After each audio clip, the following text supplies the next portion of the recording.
by Honorable Mattheys about the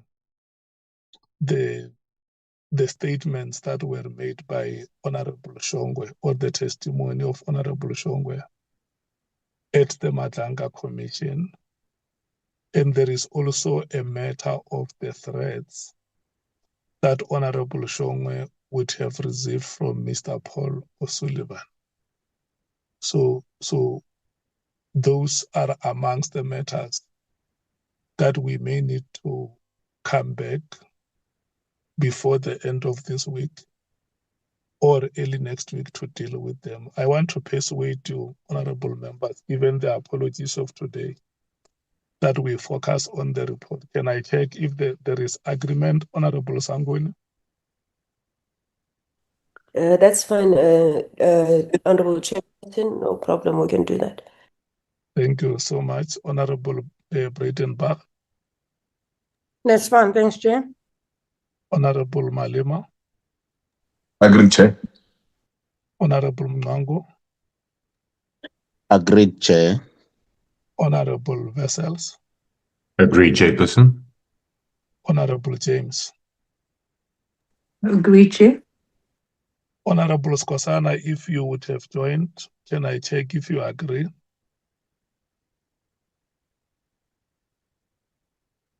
Or Honorable Shongwe, Honorable Nomvalo, any one of you who would have joined by now, do you agree with the suggestion? Honorable Sols, if he has joined, do you agree with the proposal? Okay, I take it that the meeting unanimously agrees that we must proceed with the draft, the second draft preliminary report as the only item of this meeting. And to ease the members, I'm going to allow the content team just to alert you to the areas where the committee has common views and recommendations. And then the second part will be where there are multiple views and recommendations. And once the report is presented, I'm going to rotate amongst all members because this is a meeting where we have agreed that we are going to finalize the report. Even if there is any other matter, either on the introduction or on the background where members may want to bring to light, you are allowed to do so. And I'm going to encourage all of you as members to speak so that you make use of the opportunity that you are given to express yourself on this report. And also to remind you that we have said that we are not adopting the report today, we are finalizing it so that we can send it to the affected parties for their comments. And for a period of about 10 days. And when the report comes back to the committee, those comments would be considered and the report will be up for adoption. Ms. Van Zyl-Gous, I'm handing over to you.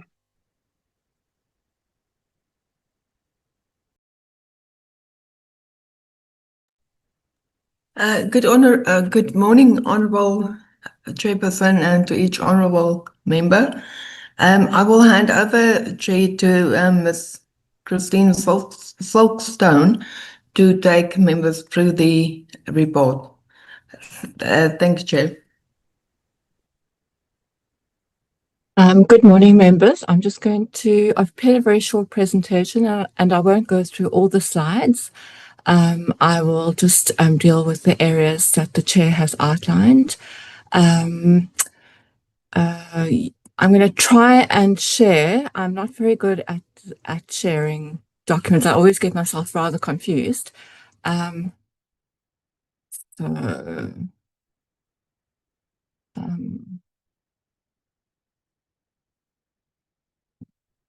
Mkhwanazi, do you think you can help me?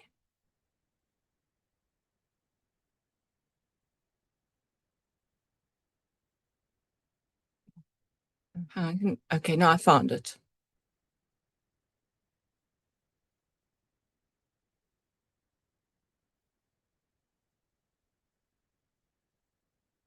Okay.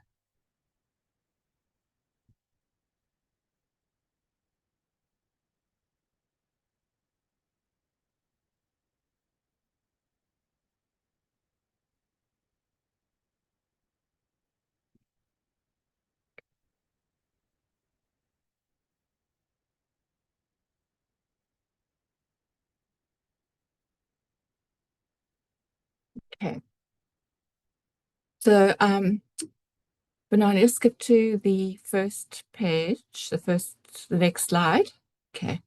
So, as the chair said, the purpose of this briefing is to guide members through the findings and recommendations. That's sections 14 and 15 of the report, of the draft report, and to identify really the areas where there appear to be broad convergence, to identify matters that require, final in brackets, deliberation, especially individual findings and targeted referrals, and to show how party proposals are reflected without turning all proposals into committee findings. Next slide. We can go on to the next one. Okay. So the approach to the findings and recommendations is that the committee is an oversight body. It's not a court or a prosecuting authority, and this actually shapes how we craft our findings and recommendations. The findings distinguish between established governance weaknesses, unresolved allegations, institutional risk, and matters requiring referral. A referral is not a finding of criminal guilt, civil liability, or disciplinary culpability. Where the evidence was incomplete, indirect, classified, and therefore the committee didn't have access, contested or not tested with the affected person, the report uses cautious language. Recommendations identify what should happen next and which institution should act. So the broad areas of agreement, in fact, there was really a lot of convergence. There is a need for clearer executive operational boundaries in policing. There's a need for better governance of specialized units and task teams. There's a need for improved docket control, case continuity, and evidence safeguards. Crime intelligence needs requires reform, including looking at the vetting, access control, funding, and oversight. Procurement and conflict of interest controls also require strengthening. Interagency coordination between SAPS, DPCI, IDAC, IPID, and MPA is fragmented. And I'd like to put in brackets there, like sometimes hostile. Whistleblower, witness, and internal reporting mechanisms require improvement, and Parliament requires a structured mechanism to monitor implementation. Next slide. Okay, so the findings, I'm just going to quickly run through the findings 1 to 4. Governance, that deals with governance, the directive itself, the task teams, and dockets. That was the PKTT dockets. So finding 1, the evidence disclosed systemic governance weaknesses, not only an isolated administrative dispute. The second finding was that the 31 December 2024 directive was issued and implemented through a materially deficient governance process. Finding 3, the governance of specialized units and temporary task teams is inadequate. Docket control is finding 4, docket control, case continuity and evidentiary safeguards require strengthening. And so the deliberation focus there, does the wording capture the directive, the PKT status, the docket transfer, and operational continuity concerns sufficiently well? Next slide. Findings 5 to 9. These deal with the crime intelligence, procurement, and informal influence. So findings 5 and 6 are actually they deal with crime intelligence. So crime intelligence is affected by serious structural integrity vulnerabilities. And findings 6 deals with its funding, its classification, the issue of classification and oversight arrangements, which do not provide adequate assurance. Finding 7 deals with leadership, delegation, discipline, and command governance processes, which require strengthening. Finding 8 deals with the Medicaid 24 procurement process, which was affected by serious irregularities and control failures. Finding 9 deals with informal influence and improperly managed relationships which have created institutional integrity risks. So the deliberation focus here is the draft report firm enough on procurement and relationships without overstating culpability.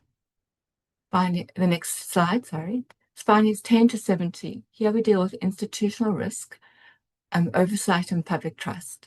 So finding 10 deals with a serious vulnerability within the criminal justice system to organized crime influence, which was disclosed, but there was no finding of a single controlling cartel or cartels. Finding 11, the interagency coordination is fragmented and insufficiently regulated. Finding 12, the MPA and IDEC safeguards require focused assessment. Finding 13, police accountability and civilian oversight mechanisms require strengthening. Findings 14 and 15, internal reporting, witness protection, and whistleblower protections are inadequate. Findings 16 and 17, parliamentary oversight, implementation, follow-up, institutional culture, and public confidence require attention. Next slide. Now, finding 18, and I think this will be likely to be the main area for final deliberation. Finding 18 is deliberately differentiated rather than uniform. It deals with individual accountability and referrals.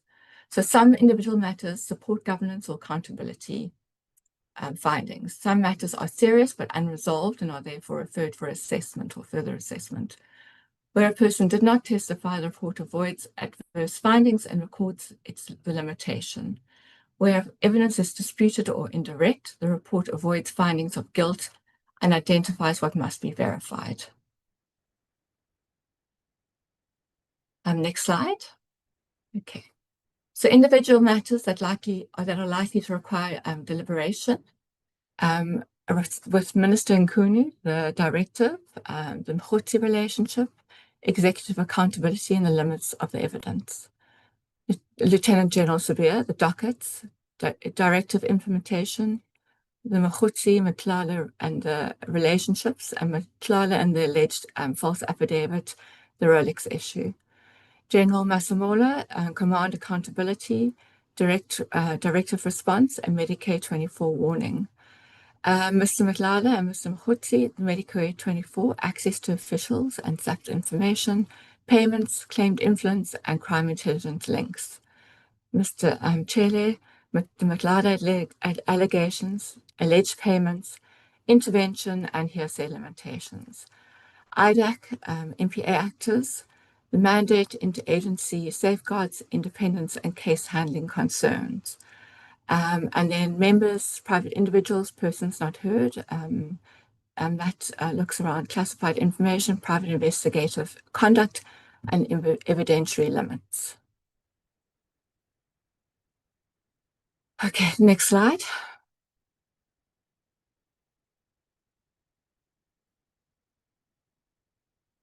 Sorry, the next slide. Okay, so looking at the recommendations, 15.2 to 15.4, they look at core governance reform. So 15.2 deals with legislative reform, institutional alignment, and system modernization. 15.3 deals with executive operational boundaries that clarify the minister, national commission, and operational command roles, or they address those. 15.4, that deals with specialized units and task schemes, regulate the establishment, mandate, resourcing, reporting, performance, and disbandment. It includes the need to ensure that temporary task teams do not operate indefinitely without clear authority and oversight. So the deliberation focus will be, it's suggested that is the proposed review process and identification of the responsible institutions sufficiently clear. Next slide. The ones from 15.5 to 15.8, they deal with the dockets, crime intelligence, and procurement. So 15.5 is has recommendations concerning docket control, case continuity, evidence management, and digital audit trails.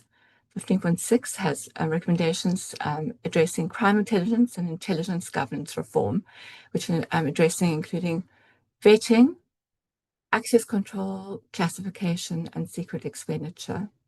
15.7 looks at leadership accountability, integrity, and procurement governance, including due diligence and conflict controls. 15.8 organized,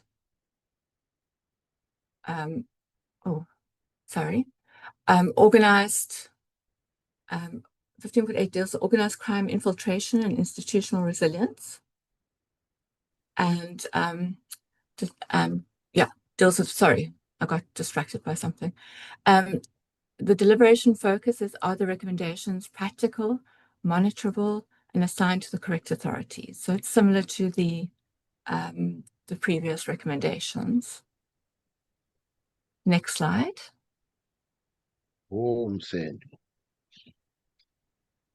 So recommendations 15.9 to 11 address coordination, the MPA, IDAC, and the IMCs. So 15.9 has recommendations concerning operational coordination, case flow, and interagency clarity. 15.10 has recommendations to strengthen the MPA and IDAC, including its independence. It has accountability, operational and financial, funding, capacity, safeguards, and legislative review. The MPA Act should also consider the Minister of Justice and Constitutional Development's final responsibility, executive responsibility, and safeguards against overreach or interference. So this is the same executive operational, or similar to the one in policing. 15.11 is the interministerial committees. We clarify the terms of reference, reporting, records, and limits of operational authority. Here, the deliberation focus is, again, executive accountability must be preserved without compromising prosecutorial independence. So we're suggesting that is really the focus. 15.12 deals with police accountability, IPID, civilian oversight, and institutional integrity. 15.3, whistleblower witness protection, including a threat assessment and support. 15.4, institutional culture, discipline, ethics, and public communication. 15.5, the parliamentary monitoring, disclosure, and reporting duties, including an implementation tracker. This also addresses the classified information access and the need for a clearer parliamentary mechanism involving the JSC where required. The next slides. Okay, here, this is where I think the members will probably want to do most of the deliberations. It's 15.16. The targeted referrals. The section deals with matters that require assessment by competent authorities. It should identify the issue, responsible authority, records to be assessed, and the reporting route back to Parliament. So there's a loop. It should not prejudge criminal, civil, or disciplinary liability. It should prevent conflicted persons from controlling the response to referrals involving them. So here the deliberation focus is each referral sufficiently specific? Sorry, there's a typo there. And has any proposed party referral been admitted or should be recorded as a party view? Next slide. So how the party proposals are reflected in the report? They're either adopted, so reflected substantially in the findings or recommendations. They're adopted in part, so they're reflected but not in the full terms proposed. Mostly they're reformulated, so the substance is retained, but in more cautious committee language. Referral only, serious but unresolved matters are referred for assessment by a competent authority. They're recorded as a party view, so this included, the suggestion is that we either do it as an annexure, but not adopted as a committee finding or recommendation. They're not adopted, unsupported, untested, outside mandate, duplicative, or requiring separate process, or if there's formal dissent, they're recorded separately if submitted by a party. Next slide.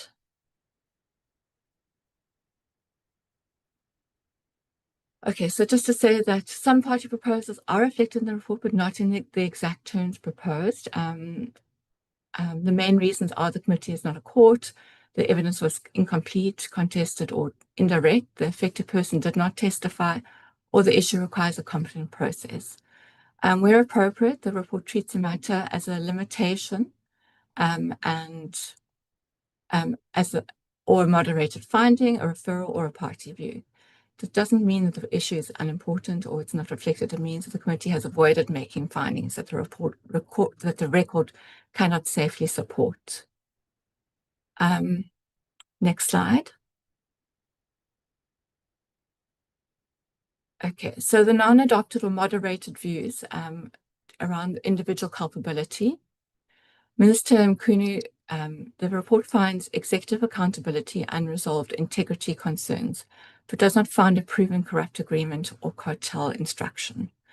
Around Lieutenant Sabir, the report finds serious unresolved issues and referrals, and makes referrals, but does not find that he acted for Mr. Mkhwanazi, Mr. Mkhwanazi, or an organized crime network. Mr. Chele, the allegations by Mr. Mkhwanazi and the Rolex false affidavit issue are referred or assessed cautiously, but there's no finding of corruption, perjury, or extortion. Advocate Johnson, IDAC, the report recommends institutional assurance and oversight, but does not make a personal, criminal, or disciplinary finding against Advocate Johnson. Honourable Adams and Honourable Kola Barnett, the concerns about sensitive information are recorded in the report, but no concluded finding or unlawful disclosure is made. The next slide. Major General Khan, and these are persons who weren't heard or the evidence was not tested. So Major General Khan, the report records that his absence limited the committee's ability to resolve allegations concerning him, but no adverse finding is found. Mr. Malefe and Mr. Mamela, the report does not describe either person as a cartel or syndicate member unless established by a competent process. Commissioner Julius Mkhwanazi, the report does not make a criminal or disciplinary finding, but supports verification of existing mechanisms or investigations or complaints. Mr. O'Sullivan and Ms. Trent, the report records concerns about private investigative conduct and access to information. Specific matters are referred to only where capable of verification. And note that late, incomplete, or unauthenticated material is not used as a sole basis for adverse findings. Next, non-adopt, again, the institutional claims. It's the issue around the single cartel or syndicate control. So the report makes serious organized crime, a finding recommendation around the serious organized crime vulnerability, but does not find one controlling cartel across all the institutions. Around judicial, prosecutorial, or IDAC capture, the report identifies institutional risk and safeguards, the need for safeguards, but does not make concluded capture findings against institutions or named individuals, officials, all informal social contact as corrupt. The report treats unmanaged relationships with integrity risks, not as proof that every contact was unlawful. Around crime intelligence allegations depended on access to classified material, which the committee didn't have. The report records that the JSC IGI access limitation, records the JSC IGI access limitation and recommends the need for a clearer classified information mechanism. Legislative or constitutional redesign proposals, these are reflected as matters for review, not as immediate committee findings. Next slide. Where is that? Okay. So suggested decision part, first confirm agreement on the institutional and systemic findings. Second, deliberate on the individual findings and whether any wording must be strengthened, moderated, or moved to referrals. Confirm targeted referrals and responsible authorities. Fourth, confirm treatment of any formal dissenting views. So the authorized technical corrections, numbering, cross-references, and formatting before adoption and tabling. The intended outcome is a report that is firm on governance, fair on individual accountability, and practical in implementation. I think that's the last slide, but thank you. Thank you so much, Ms. Silkstone, and the team that you represent. Honorable members, in the last meeting, all of you made submissions, and the team went to integrate all the submissions and reconcile them where there are areas of agreement and where there are multiple views. They have delineated that. So what I'm going to do now is that we are going to rotate amongst the members. I'm going to call you one by one so that you make your observations. If there could still be any other points that you raised in the last meeting and they are missing, you bring that to the attention of the meeting and the content team. There are three members, Honorable Sangoni, Honorable Malema, and Honorable Mkhwanazi, who have requested to be released at 12. And I'm going to give them the opportunity, if they are ready now, to start to make their own observations or any other matters that they may want to bring to the attention of the committee, which they strongly feel must go into the report. Can I check with yourself, honorable members, Honorable Sangoni, Honorable Malema, and Honorable Mkhwanazi, if you are all ready?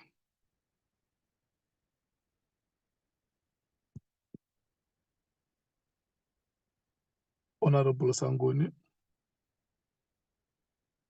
are you Thank ready? you. Thank you very much, Honorable Chairperson. Just for a moment, I'm taking your level of readiness. Are you ready? Yeah. Okay. Although we're not quite sure how to handle this, but yes, Chairperson. Let me check with Honorable Malema. Honorable Malema, are you ready with your observations? Yeah, I'm here, Chair. Okay, Honorable Mkhwanazi. Are you ready? Yes, Okay, what is the issue, Honorable Sangoni?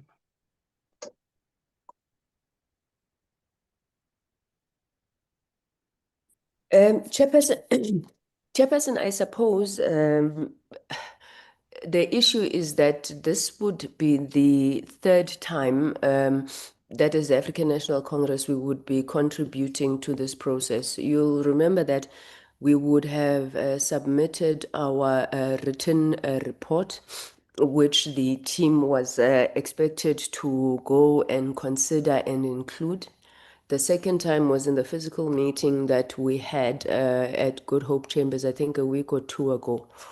Now we're coming back, and while we don't expect that each and every single recommendation that we would have made would necessarily find itself into the document, but we believe that a lot of what we would have put forward for consideration has either not been captured at all without any reasons given for why it is not captured.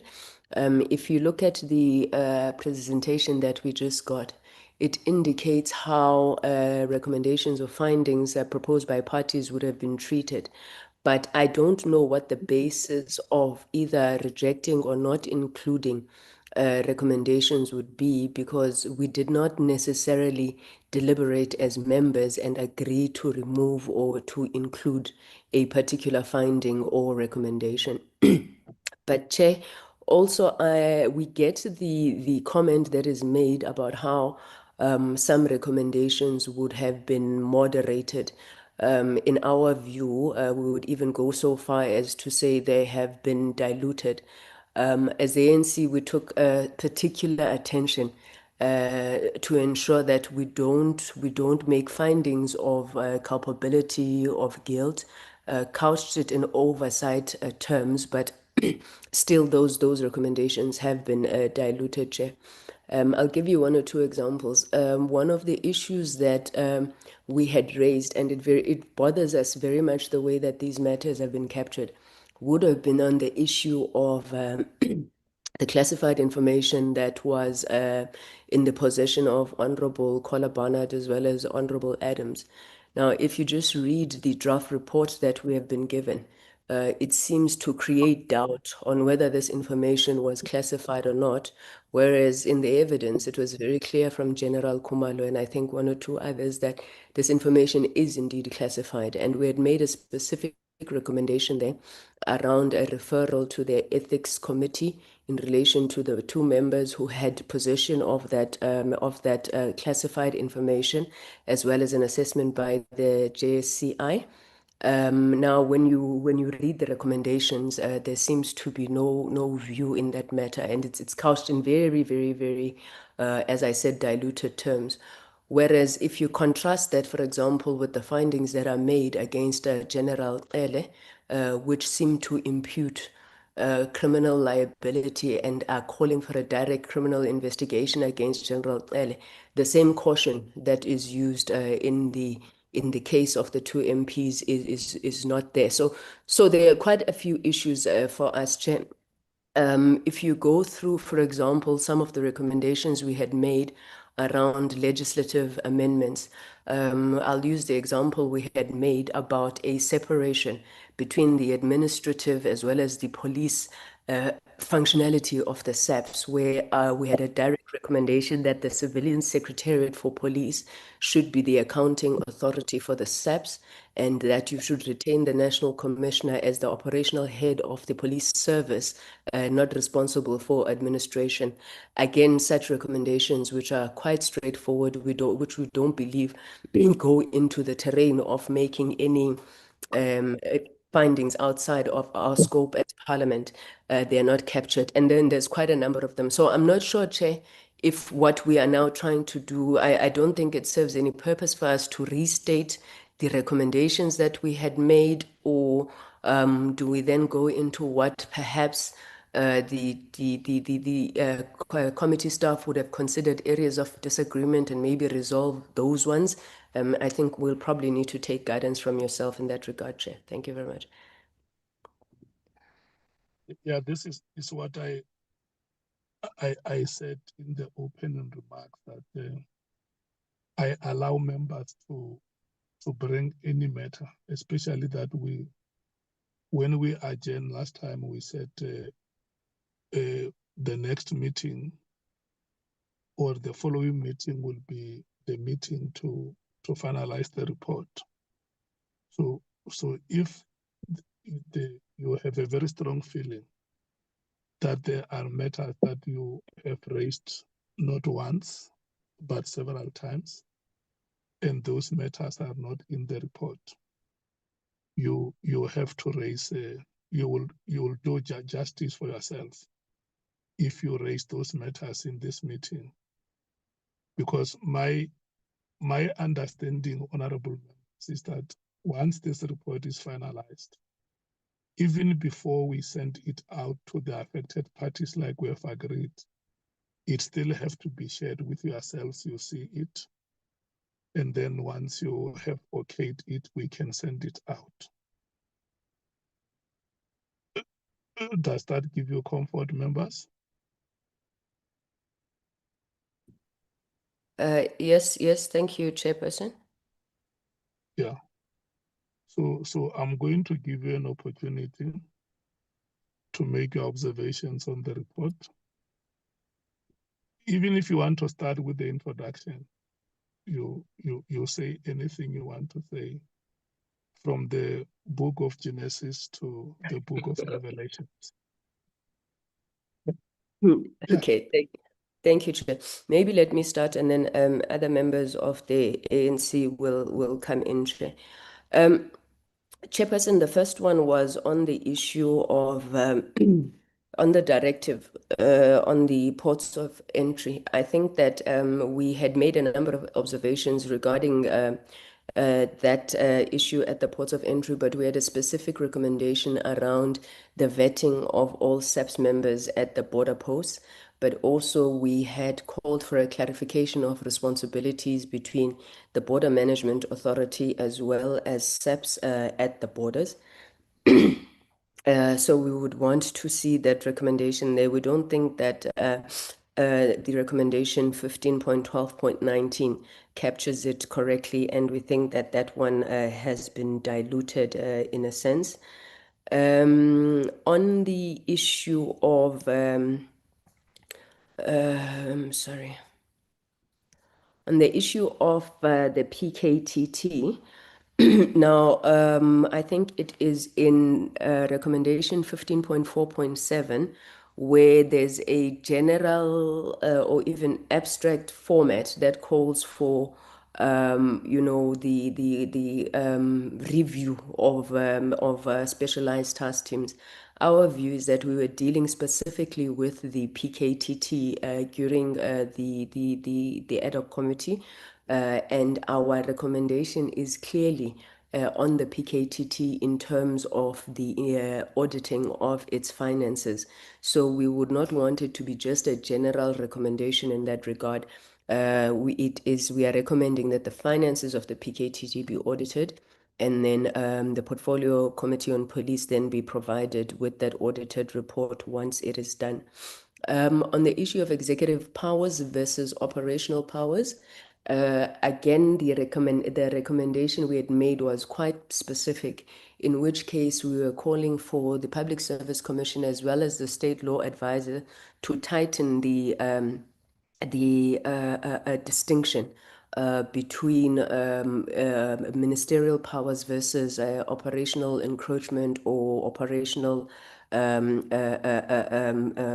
directives, in which case we think that a very clear direction must be given in that regard. The current report, I think it's at 15.3.1, speaks about amendment of the SAPS Act, which, as we all know, could take a bit of time to do that. Hence, then we were proposing that in the meantime, at least some authority is established in that regard. Then on the issue, Chair, I'm just looking, Honorable Nwala will also come in. So I've already spoken to, when I was speaking about an example on the allegations of members of parliament being in possession of classified information. We disagree with the finding in the report that the evidence did not support a notion that the information was classified, because we do believe that that General Khumalo in particular testified to the fact that that information was classified. We had come to a finding as the ANC, which we had deposited for consideration of the committee, that both Honorable Adams and Honorable Collar Barnard, we never investigated the source from which they received that information, and we think that the matter warrants further investigation.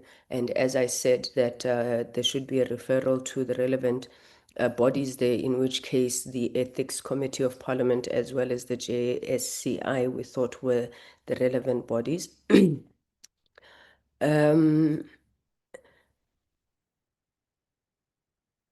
Sorry, Chairperson. Then the next one was on the Secret Service account of criminal intelligence. We had made a recommendation, firstly, that the state on criminal intelligence instability and vetting capacity, firstly, we had recommended that the state should establish an independent security vetting and integrity testing agency. The reliance on SAPS itself as well as SIU, we found that during the proceedings seemed to be slowing down the process, and therefore there should be a standalone security vetting and integrity testing agency. That has not been included, and we would wish to raise that matter again for consideration.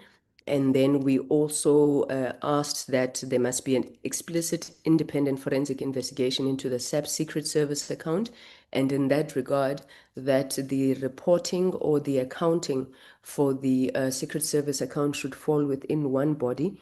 And in this case, we had proposed the JSCI instead of being split between police as well as JSCI, given the fact that sometimes issues between the two are not able to be seen, and police in particular does not have line of sight of all the items. Chairperson, can I stop there because my voice is failing me, and maybe check if Honorable Nwala could please come in on the rest of the issues.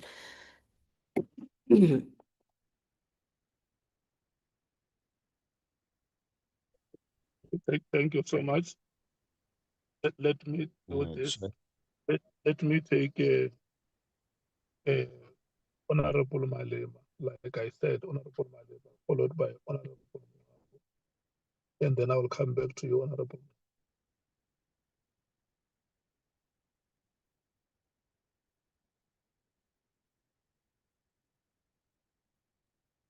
Honorable Malema.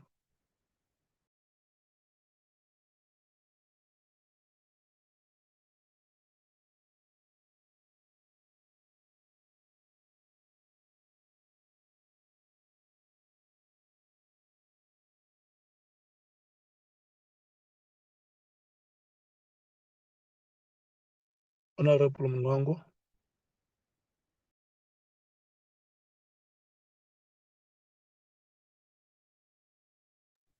Chair, thank you. I thought Honorable Mates is here to respond. Yeah. So Chair. when you say Honorable Malema, I thought she understand you mean EFF. No, I had recognized you because you had apologized that you were going to leave at 12. So I wanted to give you the benefit so that you don't speak when you are under pressure, like what we did with Honorable Sangoni, because he also requested to be released at 12, as well as Honorable. But if you No, Honorable Mates will deal with that issue. if you surrender all your rights to Honorable Mathais, because she has just arrived, we are going to allow her to settle. And for now, we will take Honorable Mango, followed by Honorable Nola. No problem, thanks. Thank you so much. Honorable Mango.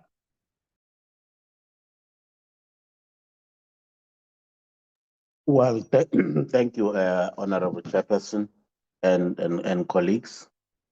Well, so far there isn't actually any substantial, issue that we would like to raise in respect of what we had actually submitted. We feel that the issues that we raised and recommended on are sufficiently covered. Yeah, Honorable Chairperson. But we will actually come back if we feel that there are some issues that we would need to tighten up when that opportunity arises. Thanks, Honorable Chairperson. Okay, thank you so much. Honorable Nola. Thank you so much, Chair. Chair, I'm also down with flow. I think let me take from where Honorable Sangoni left. I think a part of what we had raised in the last meeting is the issue of the coordination of the law enforcement agencies so that they eliminate duplications where necessary. Another issue, Chair, that would have raised is an issue of IPID that should recruit and train investigators independently from the Hawks and SAPS. That the Portfolio Committee on Justice should also look at the NPA Act, specifically Section 27 that deals with the referrals to IDEC.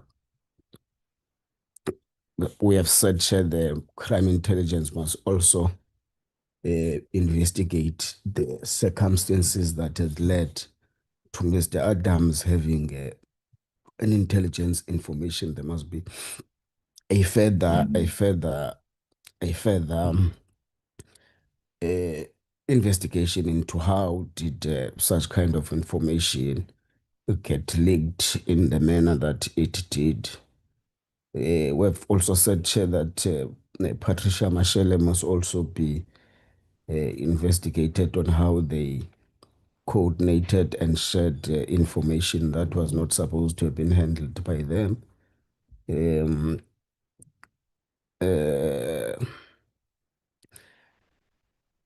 Also, Chair, I think Honorable Sangole has also spoken about the vetting process of crime intelligence officers, which may be the cause why, to a certain extent, some of the information get leaked.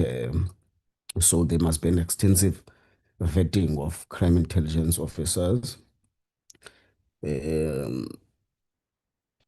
think, Chair, we have said also we in respect, I think Honorable Sangone did touch in respect of the directive of the 31st of December, that it was for the best interest of the ministry to issue a directive in respect of securing our borders. But we think the minister misconstrued his powers on the issue relating to filling vacancies and crime intelligence, and the issue relating to the dissolution of the PKTT. There is an issue, Chair, that we raise also, which revolves around the accountability of crime intelligence that needs to be relooked, because the issue that the fact that crime intelligence reports in the JSCI and the portfolio committee of police can also cause some accountability confusion, which has led to some of the members asking questions that would have best been accounted for in the JSCI, but asking those questions as members of the portfolio committee on the police. Also, Chair, we have raised that the Minister of Finance, the Minister of Police, and the Minister responsible for state security should discuss the possible amendments to Secret Service Act, which is an apartheid era legislation that enables the setting up of special account for funds used for secret services, and consider how its audit and accountability can be strengthened and brought in line with the overarching legislation and the values of the Constitution. Also, Chair, have raised the issue that the National Assembly must expedite the processing of the Protection of Information Bill, which has been with the National Assembly for quite some time now.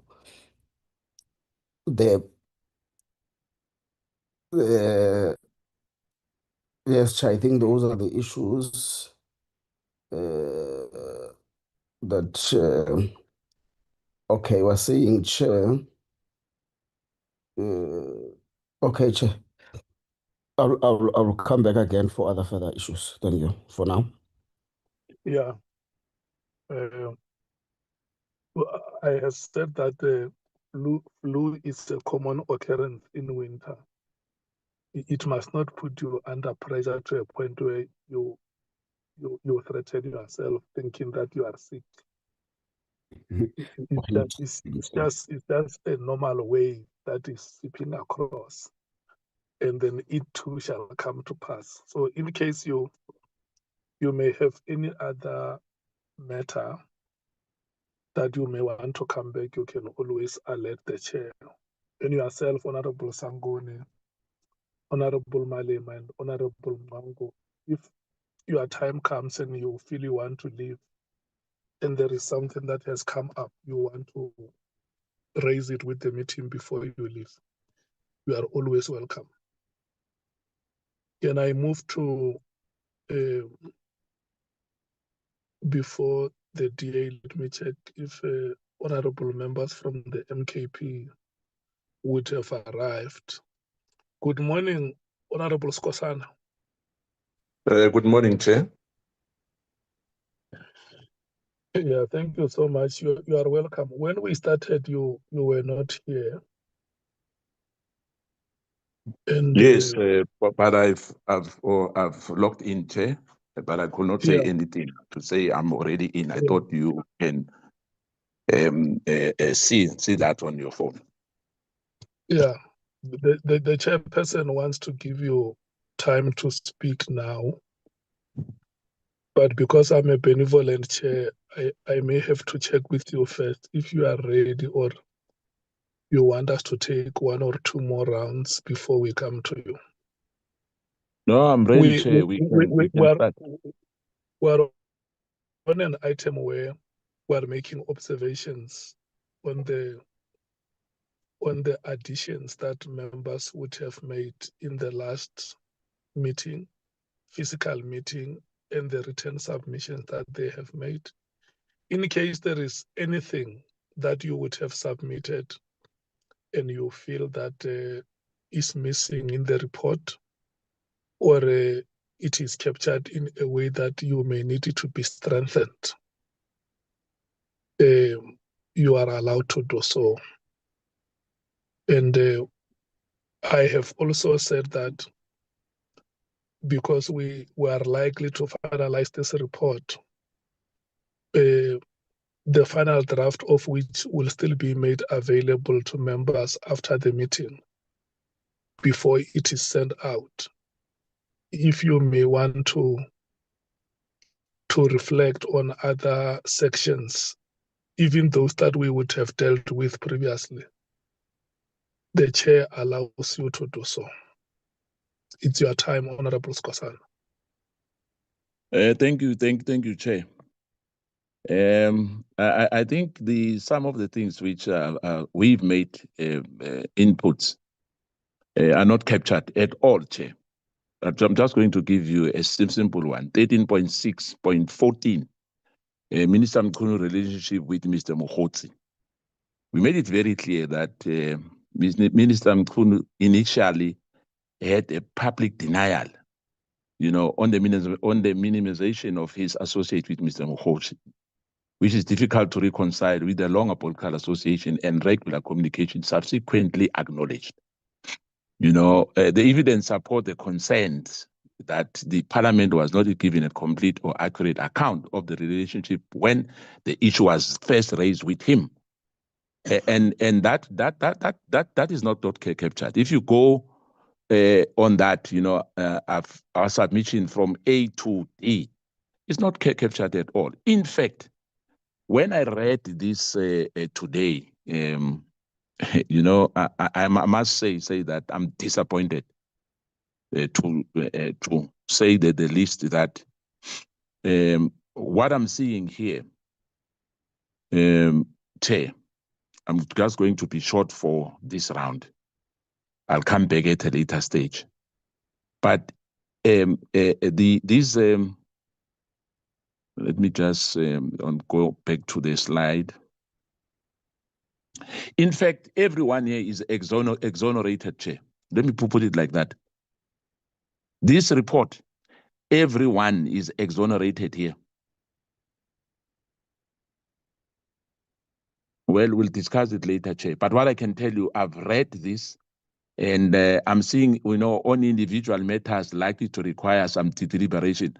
I don't know which deliberation. We've deliberated, Chair. Unless we are going to start afresh, in my view. I mean, starting when one has to start there, Minister Mkhwanazi directive, Mkhwanazi relationship, executive accountability, and its limits of evidence is the one which I was talking about now. To say the issue of the relationship between Minister Mkhwanazi and Mr. Mkhwanazi and Minister Mkhwanazi. I don't know if we say that there's nothing, there's no evidence on that. I don't know then what we are talking about. Then I was sitting in a wrong committee. The issue of the directive of General Sibia about these dockets, between himself, Mkhwanazi, and Matlala, and alleged false affidavit about the Rolex issue. We deliberated those issues. The issue of the person, General Masemula, who's now being charged, who's for a PMFA. The issue of accountability about the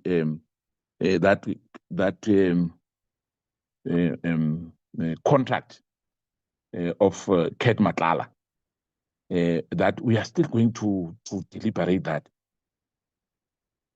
I mean, all the names here, in my view, in my view, I must put it like that, and as Umkhonto is a party, I'm shocked, Chair, that this report, it's like that we're not discussing anything. We still have to deliberate issues.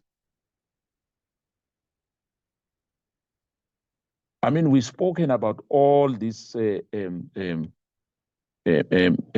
men and women here, but it looks like we are going back, Chair.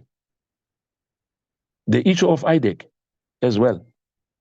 When you go to that slide, that the judicially, prosecutorally, or IDEC capture, the report identifies an institutionalized risk and safeguard required, but does not make any concluded capture findings against institutions or named officials. No, Chair, I disagree. We made our input. We have deliberated in the ad hoc committee for months. Now, if we are still saying all these things here, non-adopted or moderate views, institutionalized claims, I'm singling out IDEC. I'm singling out IDEC here. It can't be true.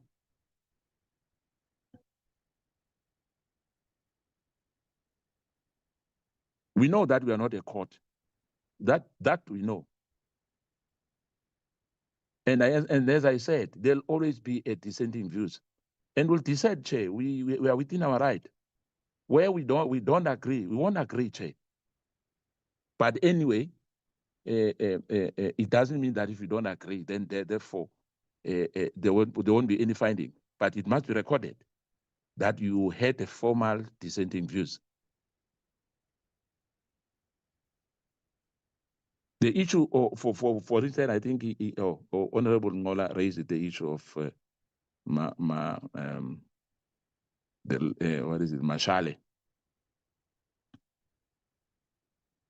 Commissioner Julius Mkhwanazi, the report does not make any criminal or disciplinary findings, but supports verification of existing investigation or complaints. I don't know what does that mean.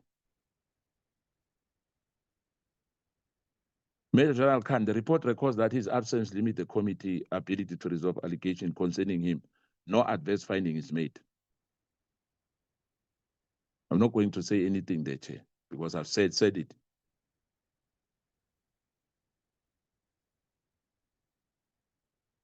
Mr. O'Sullivan and Mr. The report records concern about private investigation conduct and access to information. Specific matters are referred to only where capable of verification. I went to that report, and I think if one goes deeper into that report, much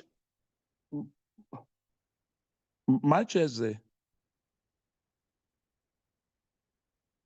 I'm sorry.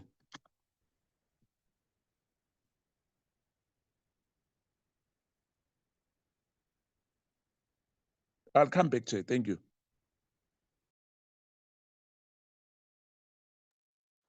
Well, Honorable Skosana. Yes, I'll come back later, Chair. It's fine. Thank you, Chair. Yeah. When you come back, if you have observed what Honorable Sangoni and Honorable Nola have done, at the time you come back, you should do not criticize this report. This is your report. What you need to do is to enrich it and polish it in such a way that it will reflect your views as a committee. So where there would be findings or recommendations where the report falls short of the committee's expectations, the members must then say, like, for instance, where you say, witness so and so, and then you feel that what is contained in the report needs to be strengthened. You make those recommendations and say, on the following aspects of testimonies by the witnesses, I'm suggesting that this is what, or this is how the report should be written. So you will have that time, and when you come back, please help us with such inputs. Honorable Breitenbach. Thank you, Chair. Honorable Breitenbach asked that she had to pop out quickly. So if it's okay, Chair, I'll give the feedback from our side. I think firstly, I want to say that I think the report is quite comprehensive. I think it's very difficult to rehash everything on a virtual platform. And even though we've had so many meetings, it might be necessary for us to again spend some time in an in-person meeting and then do the final deliberation and decide. I think in terms of the general balancing of the report, in our opinion, it's a balanced report. And then just in terms of the Honourable Kola Barnard specifically, something that I think may fall short that is important for that deliberation is the fact that, part of oversight means that you need to report information that concerns your specific responsibility to the relevant bodies for investigation. And in her case specifically, she did refer and sent information to the Inspector General of Intelligence. So, and that was during the time when there was no JSCI yet. So, I think the question needs to be asked, what else should she have done then? Because if there is no JCSI, it seems that the logical conclusion would have been to do exactly that, and that was to send the information to the IGI. And then I think, lastly, Chair, it's also important to understand,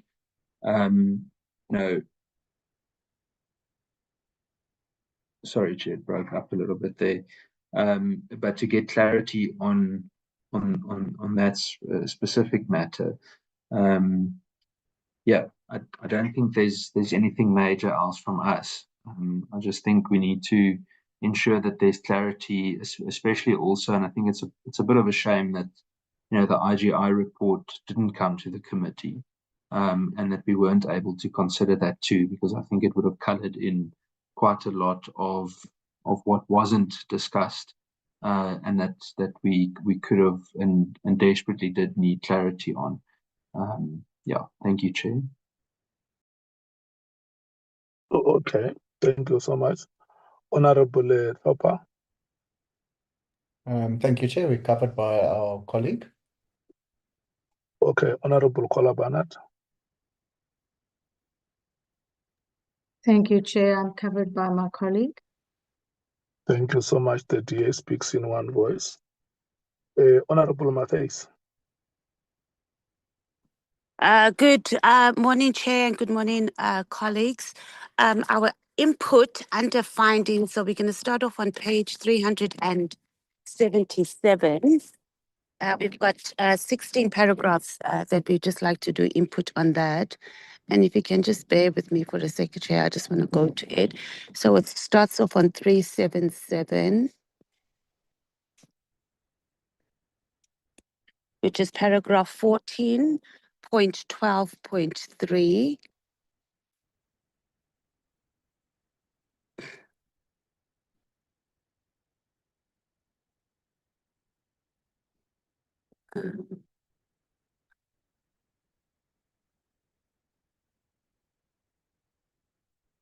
Oh, no, let's start off with page 367, Chair, and then it's paragraph 14.2.2. So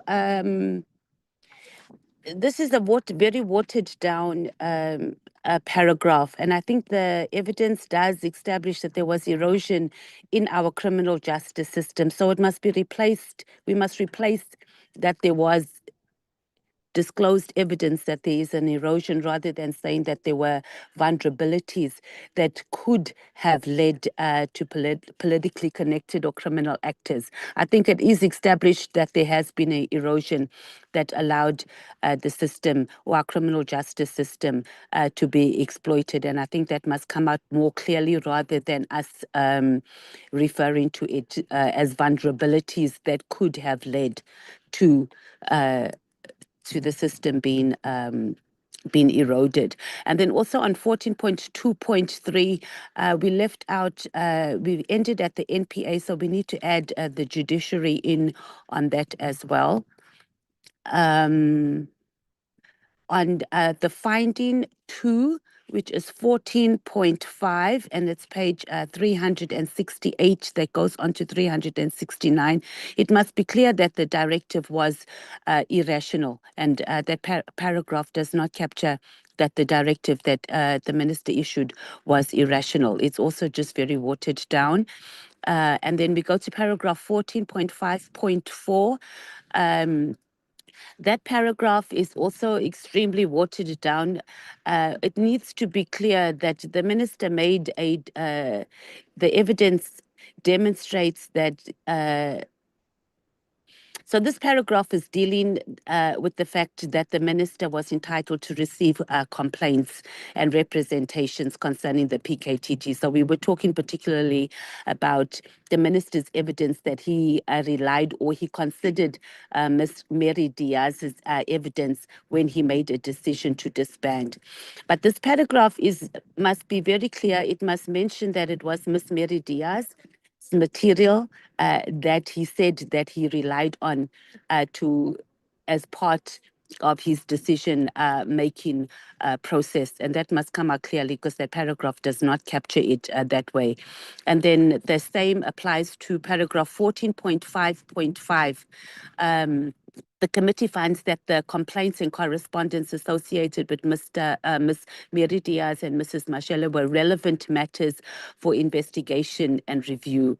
They were not without independent verification. I'm not sure, I'm a bit unsure what that means, that second sentence. And I think it needs, not I think, but it must be just clarified that this, the complaints that were submitted to, was not independently verified. And for the minister to make such a high-end a decision on disbandment based on an independent submissions from citizens was not a sound decision at all. So that needs to come out much more clearly in the in that paragraph. And then we move on to paragraph 14.6.2 that says the available evidence was insufficient to determine conclusively the PKTT's overall strategic impact. That's not correct. I think the evidence, and we must come out, there was sufficient evidence, and there was probably only one or two of witnesses that came before us that said the PKTT was insufficient, or the cost, etc., was not, it did not justify what it is that they need to do. So either we delete that paragraph altogether, but to say that there was no available evidence, we had many high-ranking SAPS officials, and there was even a comparison to other teams, task teams that were there, and they gave us quite a comprehensive input in this regard. So there was evidence to support that it was an impactful operation.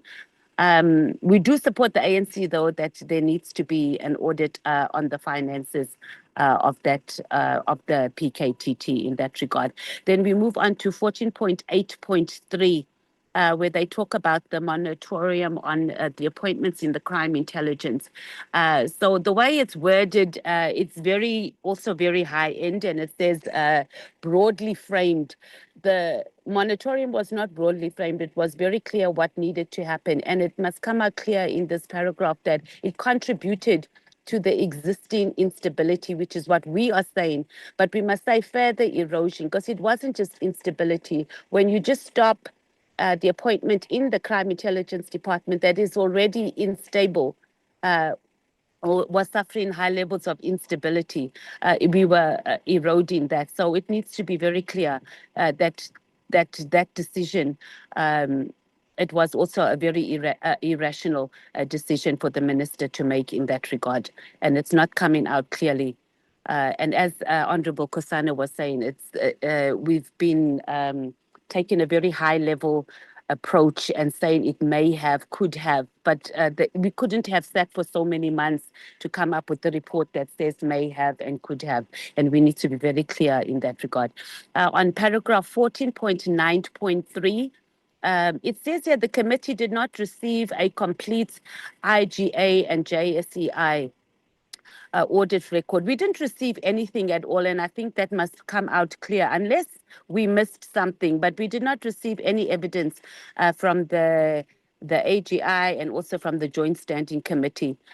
So let's just be clear about that, which we also brought up in the previous meeting. And then we move on to paragraph 14.12.3, which is page 377. And this is in relation to the Minister Mkhunu and Mkhwanazi and Matala's relationship. And it said it created a reasonable appearance and risk, and that resulted. This is not what we sat through all these months to say that it created a reasonable appearance. It was an improper influence because of what was involved, and that must be clearly stated.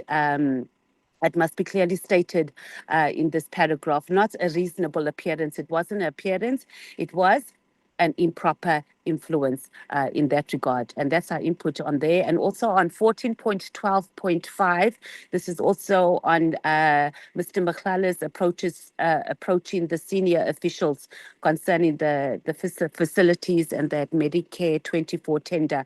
This paragraph must be reworked. It did not create a risk. It was an improper and it was an irregular influence on SAPS officials.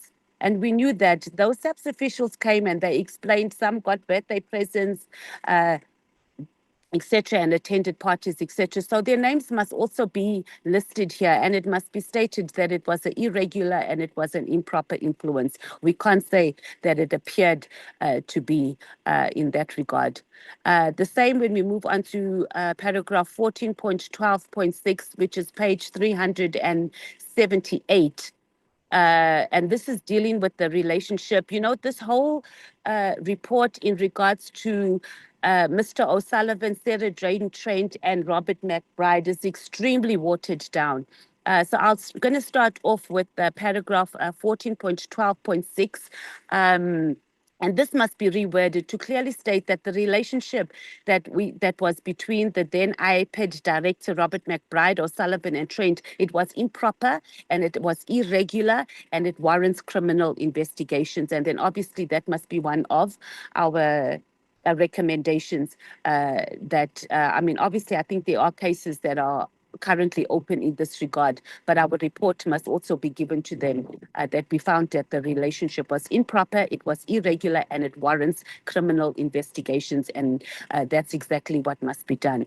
And then on the paragraph of 14.12.7, and this was the communication that Honourable Sauls reported to the committee in the presence of Mr. O'Sullivan, that he had sent him a message the previous night, from what I understand. So we can't write here that alleged contact between. It wasn't, he didn't deny it, and this whole paragraph must be reworded to state that is what is exactly what happened, and it must be referred to the Speaker's office, because we can't say that it requires further assessment. It doesn't. It was there. We all saw it. We all heard it. He was there. And it must be clear that there must be action taken against him, sending those messages to Honorable O'Sullivan, Honorable Souls, rather to do that. Also, the whole matter of our engagement with Paul O'Sullivan is not properly captured in this report. And while I do appreciate that we can't capture or include everything, we have put our recommendations forward, and none of the committee members has rejected that from our very first engagement with Paul O'Sullivan, it must be here, and the extent that we had to go to, including his walkout, and his name must be mentioned here very, very clearly, including the accommodation and all those requests that he made, how he walked out, also how he insulted one of our honorable members here in the committee. That must be captured in the report, and not as a high end. It can't be that we can let people off the hook in that regard who showed such utter disrespect to the process of this committee. So that must be, and we can't keep telling the content team to capture this, and we keep getting back a very watered down approach. One of our honorable colleagues spent a lot of time in our physical meeting on this matter of Paul O'Sullivan, and we come back and it's a very high-ended description here where if they could avoid mentioning his name, it's not mentioned. So our report must clearly capture, and it must never, ever happen again that Parliament can be disregarded in that way. And it must state that the criminal case that has been opened as well, and that must also be part of our recommendations, that we follow up and that we get regular reports on the criminal case that was reported to him. Subsequently, also one of our honorable members put in that he had sent another message to him after our deliberations. So we must also look at how we're going to capture that in our report, and perhaps also this must be referred to the Speaker's office, that it might be also added to the existing case that we had. It can't be that man can just run around this country and treat Parliament in the manner that he has. And then we move on to paragraph 14.3.2, and this is that the committee does not find sufficient evidence to support or to identify the big five. I think the last sentence in this regard that says such allegations require independent investigation.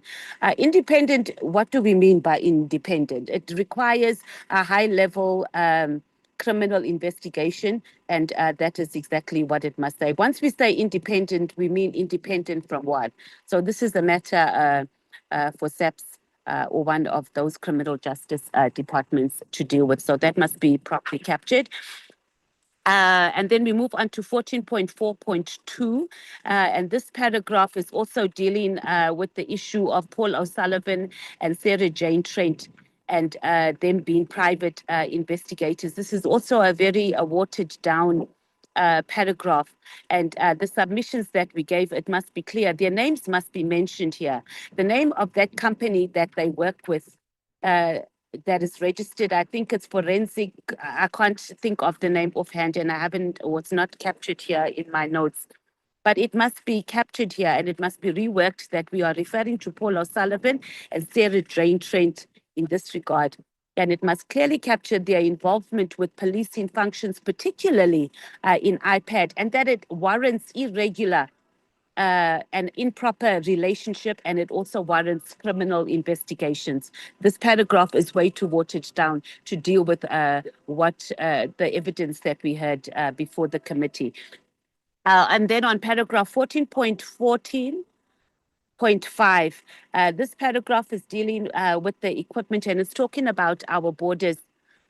And our honorable colleague also dealt with that, on that everyone who works on our borders must be properly vetted even before they go there, and we support that. Beyond that, the report currently states that the committee does not find that a particular equipment deficit. It's not true. The committee finds that there's not a single person who was asked about the committee said that there was sufficient scanners and other equipment for us to be able to have better control at our ports of entry or our borders. I don't know if ports of entry is the same as borders, because ports generally refer to the sea. So, but we'll be guided by the content team in that regard. So we need to replace this, that the committee finds that there is deficient scanners and other necessary equipment at our border posts. Lieutenant General Mkhwanazi was very clear. I think he said that there was only one scanner in the whole of the country to scan, and that covers scanning drugs and even human trafficking. And there's nobody that disputed that matter. So this must be clearly captured, that there isn't sufficient, and this deficiency of equipment and scanners does contribute to the high level of crime that we are experiencing at our borders. And that is a finding that we can make very clearly. We move on to, I'm not going to cover those that have already been covered. Under President Cyril Ramaphosa, paragraph 14.21.15. And that paragraph is, it must be reworked because it doesn't adequately capture that President Ramaphosa didn't immediately attend or address the matter that was referred to. And here we are talking about the report from the minister on the directive of disbanding the PKTT, etc. So when you read the paragraph, it's there. So it should be reworked to say that that the president, he did not immediately attend or address this matter, and he also allowed it to spiral, and as the result, it also eroded public confidence in the matter. We also need to insert a paragraph here as well that is not captured, is that there's no evidence before the committee that President Ramaphosa dealt with the protected disclosure that was addressed to him by a high-ranking SAPS official, Lieutenant General Vuma, at that time. And it included very serious allegations against senior SAPS officials and also the minister of that time, Minister Cele. And the fact that the disclosure was not duly processed, it also contributed to the very prolonged suspension of Vuma. And she was on paid suspension right until she retired. And that should be clearly captured in the report or as a finding as well. And then on paragraph 14.21.22, and that's on page 391, we have there that Lieutenant General Mosikile's failure as acting minister to obtain legal advice or issue a sufficiently clear written command protecting active and court ongoing matters raises, and it says limited command accountability. We must not downplay this. We must just delete that word limited and just say that it raises command accountability concerns. And then we move on. I hope I'm going to wrap up very soon. Page 393 on to 394, which is paragraph 14.21.35. And this is regarding Mr. Mkhwanazi's separate allegations concerning his cash payments. Cash payments, interventions, and access were denied and remain unproved. They are serious allegations. They are. Here again, the word independent is used, and it warrants independent investigation. That must also criminal. We must replace it with criminal investigations. And we support that that we find the committee makes no findings of bribery or corruption. But I really don't think that's necessary because we can't make a finding in that regard anyway. But we are making a recommendation that it warrants a criminal investigation, and that must be clearly captured. And that applies same to under Mr. Paul O'Sullivan under paragraph 14.21.37. It also says that the complaints warrant independent, so we must replace that with criminal. And this is in regard to Mr. O'Sullivan captured IPID and impersonated IPID official. From what we understand, this matter is still, or it's under investigation by one of our criminal justice departments. But this is also something for Parliament and the Police Committee to follow up and get regular updates. And that also applies to Sarah Jane Trent in the same regard of the impersonation, that it must warrant that. We gave input quite in depth in regards to 14.21.29. Just after that, we need to the conflicting testimony between Ms. Mary or Sarah Jane Trent and Mr. Robert McBride regarding their personal relationship, sexual relationship. I don't know what would be the correct term that we use here. But that is a matter of a case, and a case of perjury must be open, and we allow the department, the SAPS, to do that investigation. But we can't have anybody appear before Parliament and blatantly give conflicting testimony, and then we come here in our report and we give a very, very high level that it must be sent. We must do an assessment of the testimonies that were before us, etc. And while we did give input in that regard as the EFF, that we do that, this is very clear that that is what had happened. So this matter must be referred also to the Speaker's office. So that case must be opened against them, and then obviously the Police Committee needs to follow up. We also need to insert a paragraph. We don't have, not a paragraph, but we don't have a heading for Mr. Robert McBride here. And that must be done. And in that paragraph, we must highlight that he had an irregular and an improper relationship. And that's what the committee has found with these two so-called private investigators called Ms. Mary Jane Trent and Robert McBride. And then also a finding against him on that the possibility that he committed perjury, given the conflicting statements between him and Sarah Jane Trent. And then on paragraph 14.21.41, this is regarding the evidence of Mrs. Vuma, and it says here the evidence does not establish every allegation contained in her protected disclosure or every allegation made against her, against the persons made. So that we agree with. And it says it does establish that the state was unable to demonstrate a coordinated, properly documented and complete response to the disclosure. So that was our input, that there was no action. We have no evidence in the committee to say that her disclosure was acted on. But it's not the state. In particular, we must put in there President Ramaphosa. That disclosure was addressed directly. He was the first person that this was directed to. And if I'm not mistaken, it goes back to 2022. So using the word state, we must replace that with President Ramaphosa and the other respondents, recipients rather, that she sent it to. And then we support the input on Honourable Collard Barnard, which is paragraph 14.21.44. And then we move on to Advocate Andrea Johnson. This is also something that is very watered down on her testimony. After 14.21.47, we need to say clearly here, we need to insert a paragraph here that says that we find that Advocate Johnson did not provide, she did not give us, even up to this very moment, we do not have the section 27 in relation to the Honourable Adams matter.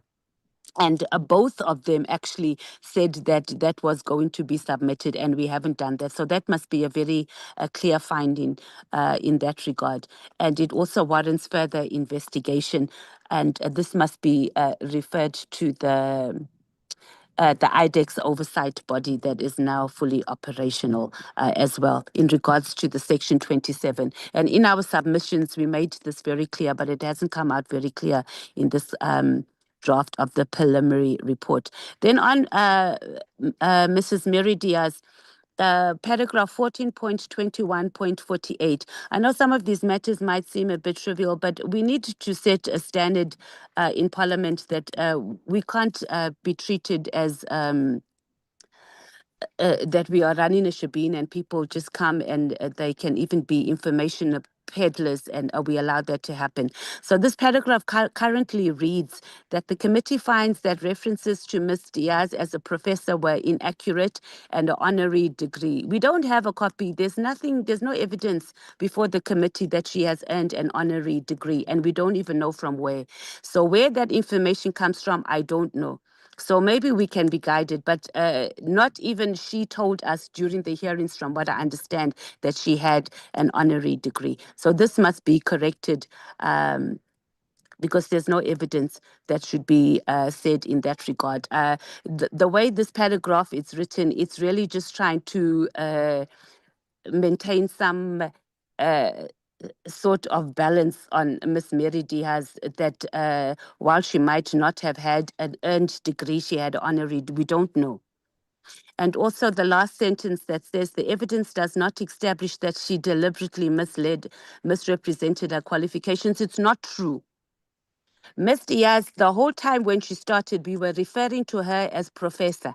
She writes articles in newspapers, she does interviews, they call her professor. She has never ever corrected anybody, including us in the committee. It was only when the EFF asked her about her professorship did she say she did not have one. I don't even think she had concluded her master's degree, if I'm clear.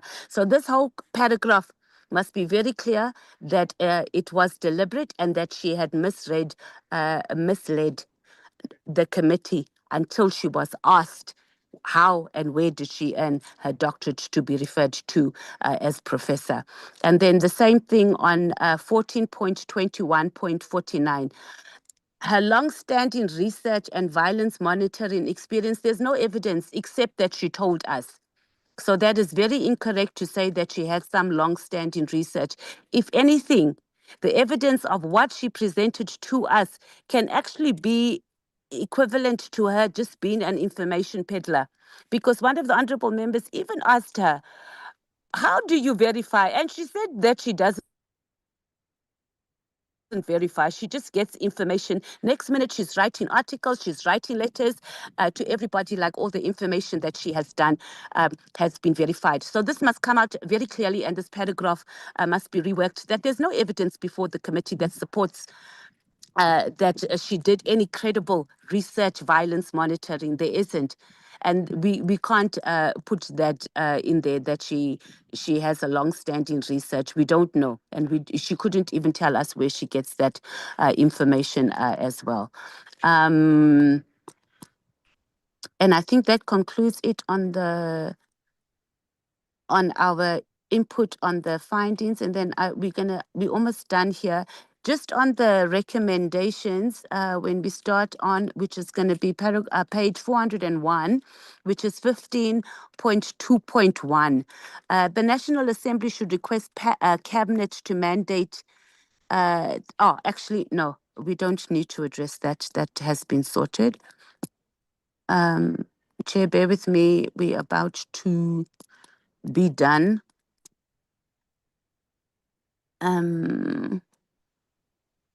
On, because this on the recommendations, it just feeds to some of the inputs that we made on the findings. So 15.6.14, which is the intelligence reform. The National Assembly should request Cabinet to mandate the minister responsible for state security to assess. So we long past this issue of assessing. It's like the committee, it means that we didn't do any work if we are going to refer matters to be assessed again. There's no need for assessment.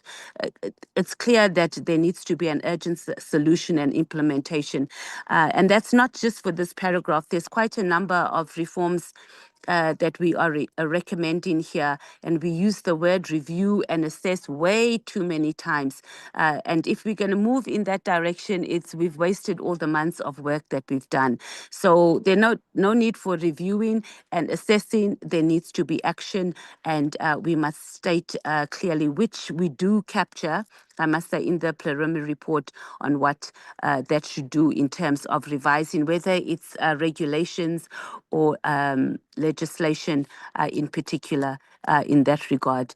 But this thing of assessment and review is extremely unnecessary, and it renders this committee very useless if we're going to go in that regard. And then if we just move to page 417, 15.8.4, and this is in regards to the letter that Lieutenant General Mkhwanazi submitted on Jeremiah Pym letter. This is also a very high level paragraph, and it needs to be clearly stated that that whole letter and what it is that he said must be referred to the relevant relevant authorities, including the Inspectorate for Correctional Services.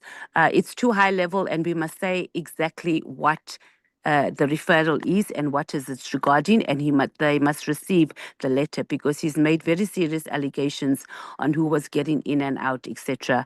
from there. So that paragraph must be very clear what it is we are doing and why we are saying that the Inspectorate for Correctional Services must be involved in that regard. And then I think you're going to be very happy, Chair, because I am, or we are done. The same thing with 15.14.2, which is page 428. We've also used the word review steps, disciplinary and consequence management. There's no need for a review. It needs to be amended to deal with these issues, especially the ones of this prolonged suspensions on full pay, and they must come and report. But that goes pretty much along with most of those paragraphs where we say review and assess. So there must be amendments that must be done, that must be properly aligned to deal with the findings that we have made in the committee. And I am on, just bear with me, Chair. Okay, and I think this is on page 441. This comes back to the Paul O'Sullivan and Sarah Jane Trent, which is paragraph 15.16.28. I addressed this in the beginning also as well, so I think the content team has gotten it. The Paul O'Sullivan matter is not adequately captured here in this, and this includes in the paragraph of 15.16.28. So on this matter, we must also open that it must state also we've opened a criminal case, and perhaps the content team might just want to deal with Paul O'Sullivan and his entire shenanigans and contempt of Parliament in here. It must be captured. It must be captured clearly. His name must be mentioned, and every single thing that he does. We do not want a high-level report on what it is that he did in undermining one of the three institutions of the state. Also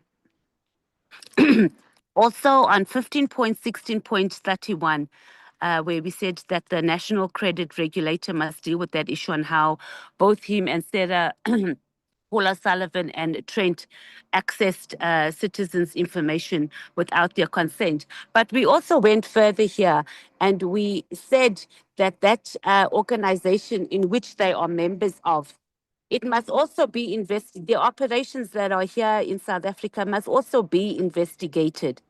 It can't be that they can be members and be members of an organization. They pay membership fees, and this gives them access, because that was the link on how they get access to all this information. So that organization's name must be clearly written here, and that they must be also investigated by both the information regulator and the national credit regulator as well.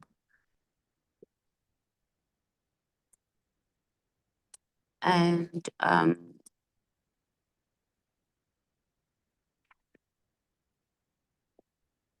we've dealt with on page 448, 15.16.57, but I addressed it earlier on the perjury case that must be opened by Parliament, Trent and McBride, in regards to their contradictory testimony before the committee. And that concludes our input from the Economic Freedom Fighters. Chair, long live the EFF. It's our 13th anniversary this month, just saying.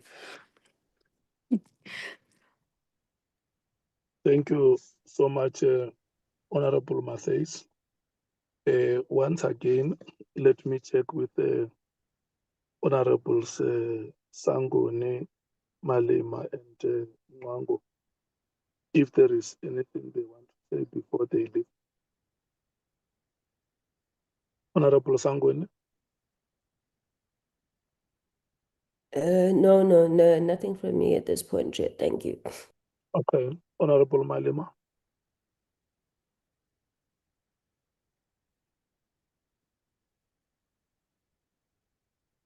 Honorable Mwango? Well, nothing from me so far, Honorable Chairperson. Thank you so much. We are now going to proceed to the Patriotic Alliance. Honorable Source. Chair, good morning. Good morning to you, Honorable Source. Yeah, Chair, I am on the road, so I gave an apology, but it's a bit of a struggle for me. But I'm just stationary now to make some submissions, if that's okay.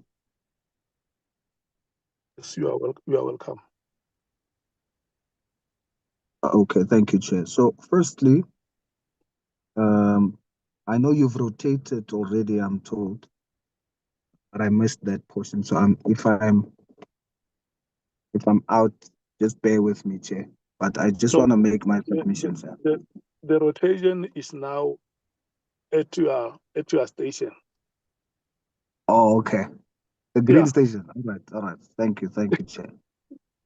Okay. Chairperson, I have a deep concern when reading through the report, especially the party contributions and how it is framed and how it is listed. So before I considered it just as a matter of perhaps context or wording, and then I just would obviously, as you know, just highlight and emphasize that our position as the Patriotic Alliance. I think Honorable Barnett is live there. Just hold a moment, Honorable Sol, so that we... Honorable Barnett. Honorable Kola Barnett. Okay, I know she has muted. Honorable Sol, you can proceed. Thank you, Chair. So usually I would just make comments to say, to emphasize that the Patriotic Alliance contributions is not one-sided. It's emphasizing another side so that there is balance, but it shouldn't be misconstrued as having chosen a side. And therefore, because my colleagues are raising already elements of other witnesses, so it will be disingenuous for the Patriotic Alliance to repeat those, but rather zoom into what is not mentioned and what is not zoomed into, which is usually the other side, which is not the popular side. So because the Patriotic Alliance is committed to a balanced approach to uphold the integrity of this committee, we would then zoom into the other side. And then hopefully, because we are doing it as a committee, although the recent trend has shown that now in public comments, different parties are isolating themselves from what the committee work is and so on, which is incorrect in our view. But we won't do the same. We will still take it as it's the committee work. So when the Patriotic Alliance contributes from one side, we are hoping that the report would then put it all together and then highlight the position as a committee position in a balanced approach. But unfortunately, Chair, when looking at especially the party contributions, we are misconstrued. We are put forward as though we are dealing with only one side. So I want to make one thing absolutely and unequivocally clear for the record. And I want this captured word for word so that there is no misinterpretation down the line. The Patriotic Alliance is not here to play factional politics, nor are we here to protect individual personalities. From day one, my mandate has been single-minded. The truth, the whole truth, and nothing but the truth. And a single, uncompromised standard of evidence for everyone who sits in front of us. Yet when I look at how our submissions are being chopped up and compartmentalized in these drafts, it screams an attempt to twist our words. The report, especially the party contributions, it seems to be framing the Patriotic Alliance call for evidentiary balance as if we are choosing sides. This is incorrect. It is making it look like we are attacking one general to shield another, or defending one minister to undermine another. Now, I will not allow it. I will not let this report weaponize the PA's commitment to fairness to fit a preconceived narrative. So let me set the record straight, clearly now. When we call for Lieutenant General Mkhwanazi's retracted allegations and flawed digital analysis to be scrutinized, we are not targeting him.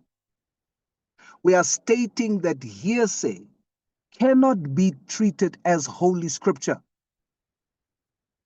The same way we rightfully celebrate the media briefing on the 6th of July, we are saying we must equally not victimize other whistleblowers who also used social media to expose the rot in SAPS, especially when it was tested thereafter and found to be true.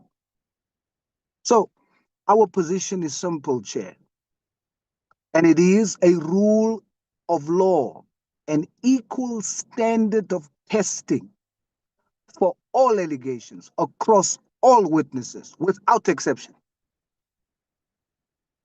But if this committee insists on applying a selective, uneven standard of credibility, where some witnesses get a free pass and others hung out to dry on untested claims, they can do so. But do not use the name of the Patriotic Alliance to legitimize it. We stand for equal testing, equal fairness, and absolute accountability. Anything less is a disservice to the public. And I will not have my name or my great party's name associated with it. I wanted to make that statement, Chairperson, and then make some contributions on the findings, and then I will rest, Chairperson. So on number one, as we move to findings, I think we'll just deal with findings 1 to 4 for now. And again, pushing for the wording to really emphasize a balanced approach. So the original draft focuses heavily on the deficiency of the directive's initial issuance. So to establish balance, I think the finding must reflect that SAP's operational leadership actively intervened, the top brass actively intervened, because we heard about the meetings that was held thereafter, and it was decided on a winding down process so as to protect active dockets and court cases. So The current wording reads in finding 1, the evidence disclosed systematic governance weaknesses, not only an isolated administrative dispute. We would like to recommend the following wording in a balanced way. That the finding 1, the evidence disclosed systematic governance weaknesses across both the executive authority and operational command structures, highlighting a mutual failure to maintain clear formal boundaries in policing. Because that's what we found. We found it on both sides. Finding 2, the 31st December, this is the current wording, the 31st December 2024 directive was issued and implemented through a materially deficient governance process. We feel that finding 2 should read, the 31st December 2024 directive was formulated through a deficient process. Fact, right? However, subsequent operational interventions by SEP's command established a managed, structured winding down process to safeguard active docket continuity, witness protection, and court-enrolled cases. That's what we found. Under crime intelligence, procurement, and influence, let's look at findings 5 to 6.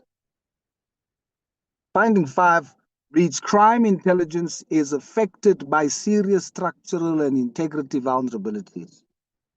We propose finding 5 to read, crime intelligence is affected by serious structural vulnerabilities exacerbated by a lack of rigorous verification protocols for internal data and analytical reporting. We saw that before our eyes in the committee hearings. Finding 9, informal influence and improperly managed relationships created institutional integrity risks. Finding 9, although it appears to be short, concise, and straight to the point, I think it's a bit vague. So we propose finding 9 to read, improperly managed relationships and untested allegations created integrity risks.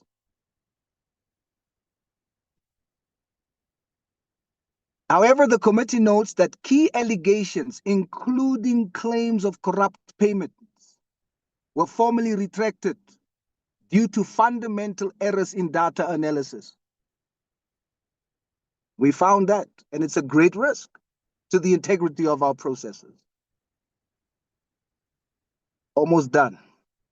Finding 10, while vulnerability to organized crime exists, the evidence does not support sweeping claims of institutional capture or cartel control.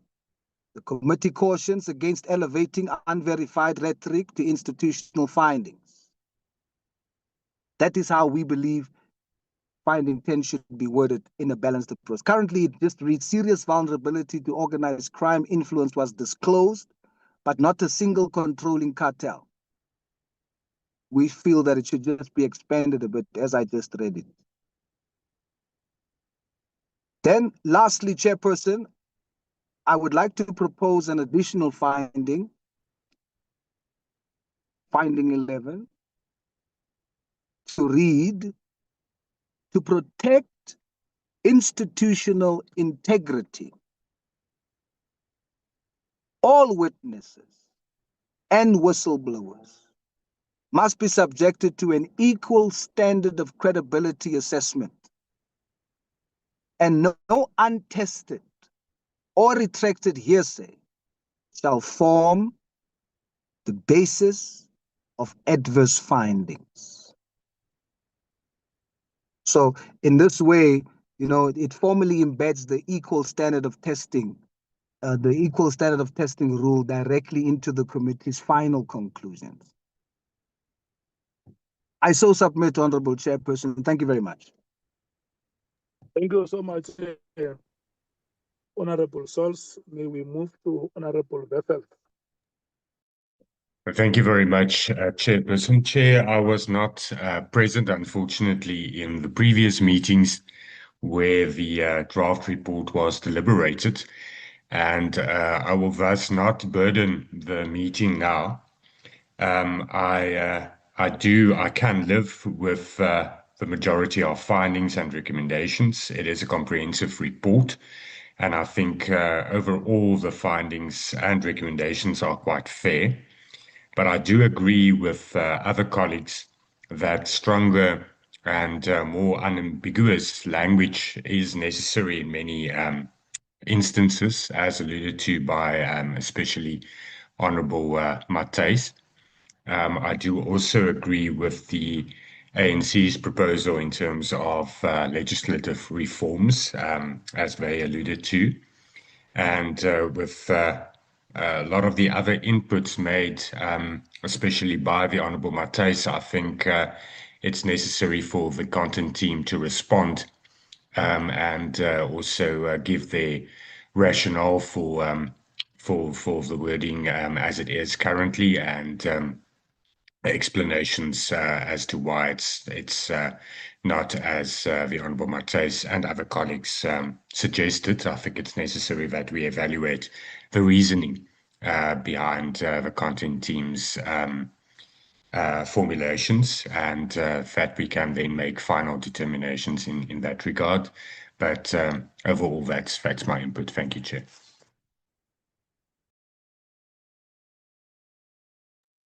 Thank you so much, Honorable Vessels. Honorable James.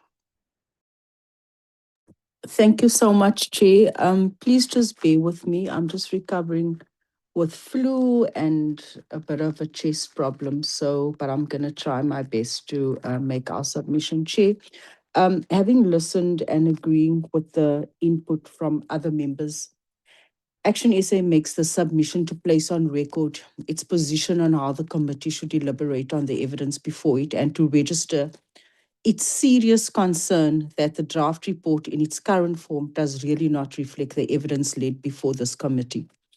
We ask that the submission be recorded in the minutes and considered before the committee adopts any findings, right? Deliberations must proceed, and I think we've said this before, deliberations should have been and must proceed on a line-by-line basis. Action SA calls for the committee's deliberation on the evidence and the draft report to be conducted in exactly the same manner that we did the terms of reference were deliberated on. It was done line by line, clause by clause. The terms of reference were adopted only after each provision was interrogated, tested, and agreed by all the members. This report is a document of far greater consequence.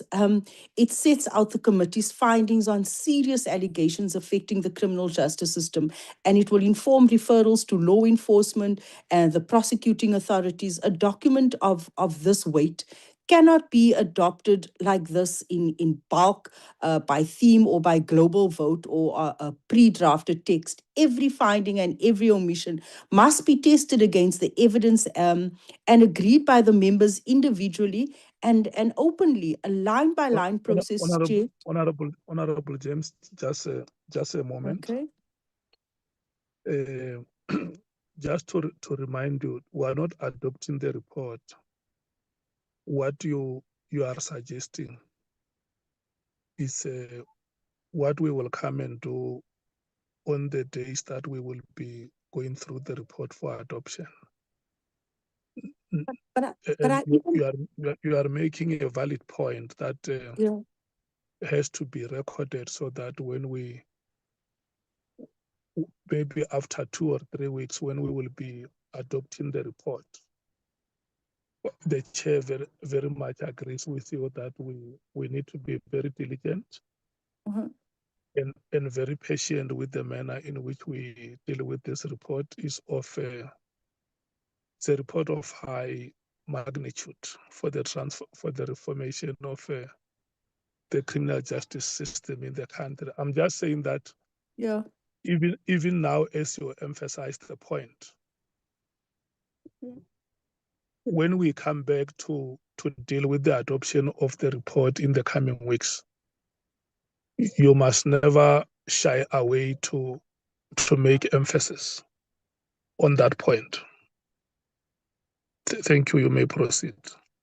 Thank you, Chair. But I also just want to say that I'm just concerned that at this point, like all the members have expressed earlier on, that sort of we don't have certainty of where our submissions find expression in the report.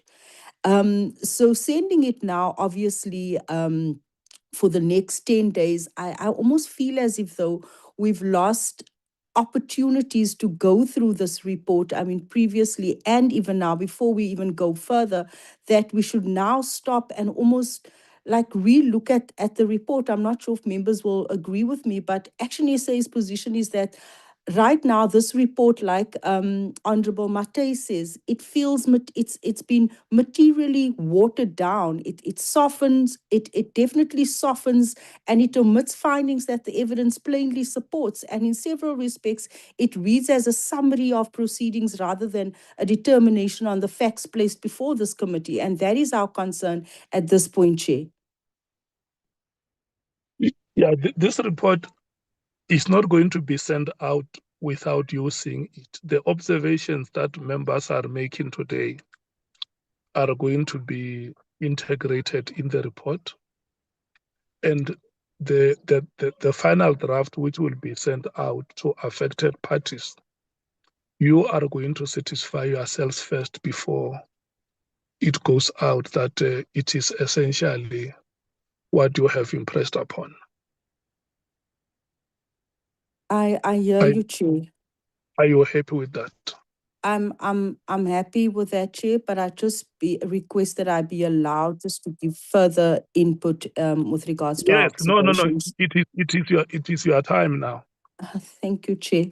So, Chair, having said that, in particular, we note that where the oral and documentary evidence pointed to a clear conclusion, the draft retreats into sort of neutral language that does not commit the committee to a finding at all. The effect is that the report will not withstand scrutiny and will not produce the accountability this process was established to deliver. The remedy that I said earlier on, and maybe like you said, this should be left for when we deliberate on this, is the line by line deliberation set out above. Each of the passages should be revisited against the transcript and the exhibits and amended to reflect that which was actually established. The report must explicitly address perjury before the committee. Let me reflect on the evidence of Advocate Andrea Johnson. Action SA most serious concern right now is that the draft report fails to state explicitly that the evidence in our submission establishes that a witness gave evidence under oath before this committee, and that evidence was false, and that this conduct amounts to criminal wrongdoing. We refer specifically to the evidence of the head of IDAC. It is our position that the material aspects of a testimony under oath were contradicted by the documentary record, the evidence of the witnesses, subsequent disclosures placed before the committee, and that these were not peripheral matters, but went to the core of the allegations of the committee that the committee was mandated to investigate. Giving false evidence under oath before a committee of parliament is not merely a credibility issue, and this is why I say so much the wording here has been watered down. Is not a credibility issue to be noted in passing. It engages the powers, privileges, and immunities of Parliament and Provincial Legislators Act, and it is capable of constituting perjury, a report that records contradictions in Advocate Johnson's evidence, but sort of stops short of naming what those contradictions are, leaves the most serious matter before this committee unaddressed. Action SA also therefore calls on the committee to make an express finding that the evidence of Advocate Andrea Johnson was in material respects false and given under oath. This conduct constitutes possible perjury and possible contravention of the Powers and Privileges Act, and the matter be referred to the appropriate prosecuting authority for investigation and, where warranted, prosecution. A report that declines to say this plainly does not reflect the evidence and does not discharge the committee's duty to Parliament and to the public. What Action SA asks of this committee, respectfully so, request that the committee resolves to deliberate on the evidence and the draft report on a line-by-line basis, again, with each finding and recommendation put to members individually and recorded, revisit every passage where the draft departs from or sort of understates the evidence led, and amend it to reflect the record and make an express finding on the false evidence given under oath before the committee, and refer that conduct for criminal investigation and possible prosecution. Action SA also remains committed to a report that is credible, defensible, and worthy of the seriousness of the allegations this committee was established to investigate. I'll leave it there. Thank you, Chair. Thank you so much, Honorable James. The last speaker is Honorable Skosana. No, I mean Honorable Skosana, Honorable Thokanyile, and Honorable Ntuli. Chair, is it me or Mr. Nduli? You are all honorables. We are going to start. We are going to start with you, Jali. Yeah. And thank you, Chair. Followed by Honorable Sokanyile, and Honorable Ntuli will be the last. Okay. Chair, as I was raising issues earlier about the report, that the report, you know, if we have to produce a report like this, I can tell you for free, Chair, that we will have failed the people of this country. After working so hard and after spending so much time and so much money, you know, it will be really a travesty of justice if really we produce a report like this, which is not really what we have uncovered. Now, when you look at this report, you know, I'll take you through. I hope that I won't be long, you know, but we've made our submission, and our submission was not captured as we wanted that report to reflect. And I've said it, you know, the last time we met. I'll start on section 7 in terms of limitation on that report. That we must emphasize that the inquiry scope extends beyond SAPS. That the evidence includes claim of cartel infiltration across the criminal justice system. And remember that the draft should also incorporate the cross-sector concern, as we have proposed as Mkhwanazi. And we have explained, you know, that institutionalized disparities in the oversight. And when you go to section 10, you know, the public participation. Now, as you've seen in the Madlanga Commission, the issue of Chetty, who we almost dismissed from him, you know, giving evidence before us. Because I said it clearly that these are the people who write letters and send emails to us as members of the portfolio committee in police portfolio committees. He raised the issue as well about IDEC, the issue of the Indian cabal,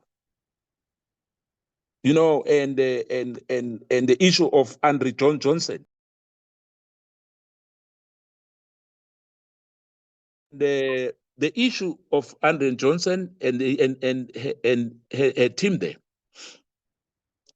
it must really reflect on that eventuary overview. The report must be updated to reflect the outstanding documentary evidence, like Honorable Martins have said, because we asked for that and we still don't have it. We still don't have it. And I think we must open a criminal case against Batoyi and Andrew Johnson. Because his testimony, I mean, what he said, all those relevant documents were not given up to now. And we said his agent, he said in two weeks' time. And similarity as well. We must note that those documents which are not submitted, and we agreed that is unacceptable, we as a committee, we agreed upon, and it does not reflect this report which we have. We must ensure that all these public, on section 12, that the public hearing testimony are accurately summarized. You know, but as well, I think my colleague has raised that about the issue of Mrs. Dihas and Mashele. You know, I think those ones are the one which we have captured. And the issue of Sejen Mlotshwa as well is not captured into this report, because there were a lot of conflicting a statement from him and from General Mkhwanazi of what exactly happened to the person who by now has passed on, you know, and yeah, those have to be captured as well, and that's it must include the admissions that, you know, he instructed the covert recordings, that's Minister Mkhunu of General Mkhwanazi, and that he is misrepresented to Parliament, as I said earlier, when you gave me the chance earlier, that Minister Mkhunu, we cannot be told that there's no evidence about him and Brian Mkhwanazi. And about, I mean, and the extent which he said he has spoken to the president. And we know now, when the president responded in writing about this directive of December 2024 on the 31st, we know now. If the draft is minimizing this point, no, then Chair, I really disagree. They should amend that for it to reflect exactly what we're told and what the response of the president and the response from the minister himself.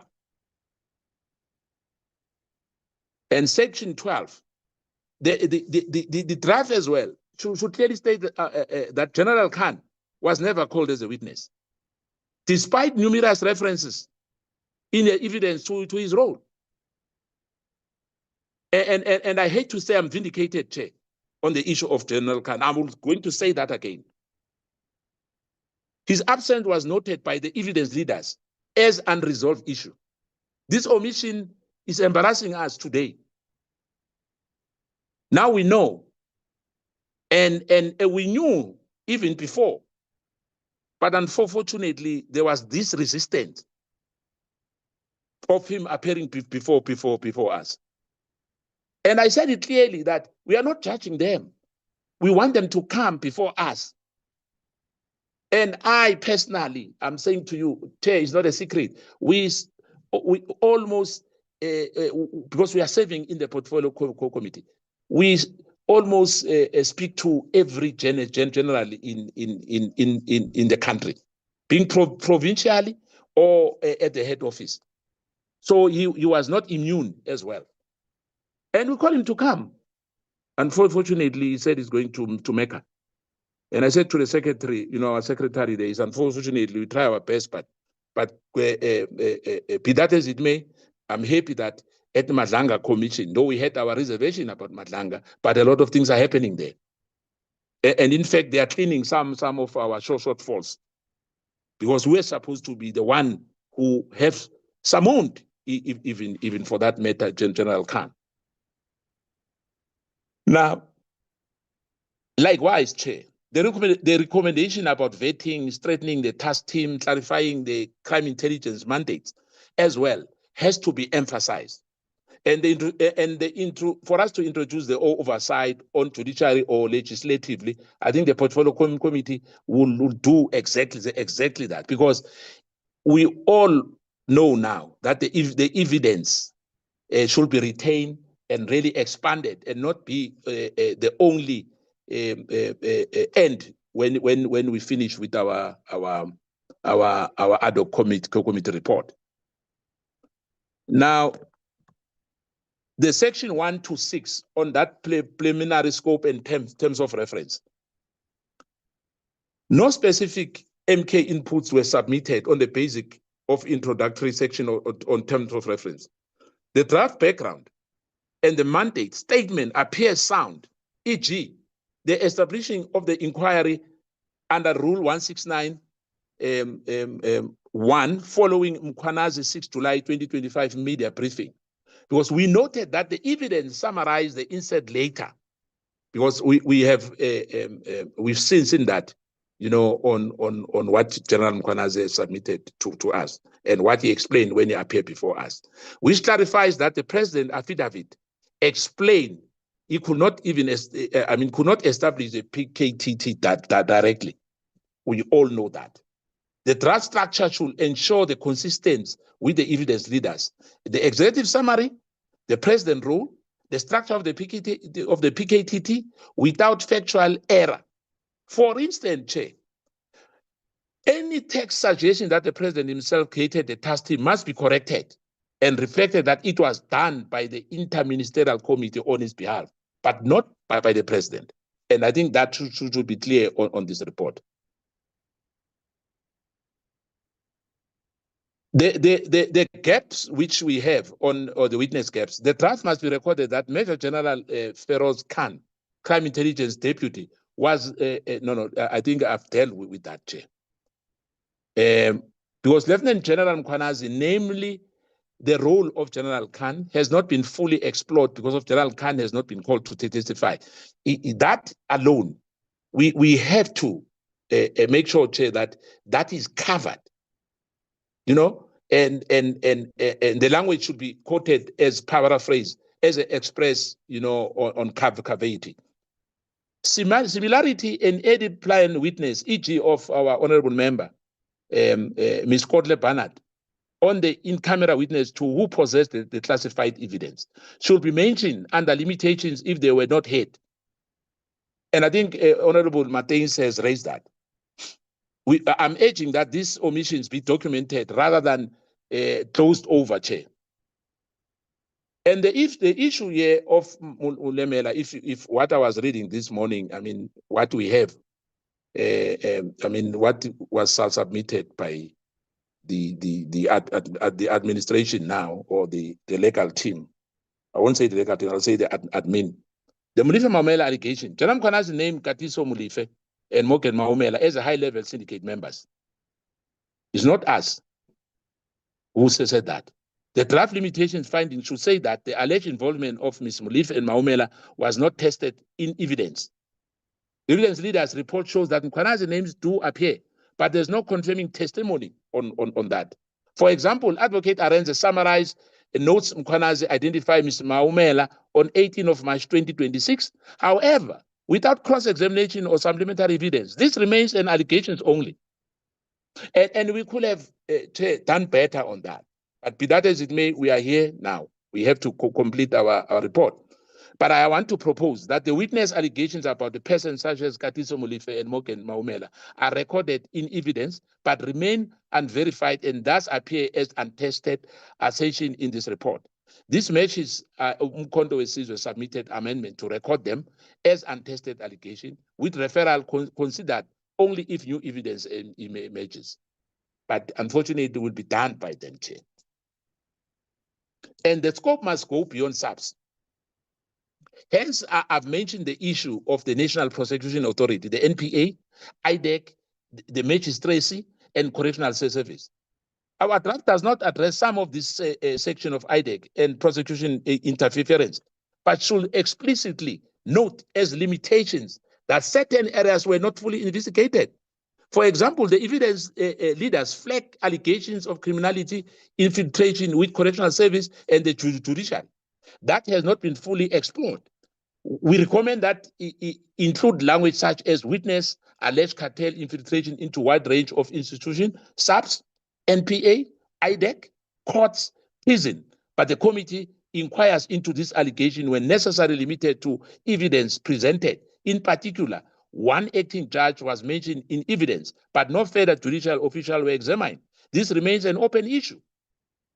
And so I suggested that, perhaps in the next coming year, if Parliament, the Secretary and Parliament will allow us to regroup, and finish what we started, bring in, the judiciary, bring in the correctional service, because we've done nothing when it comes to that, Chair.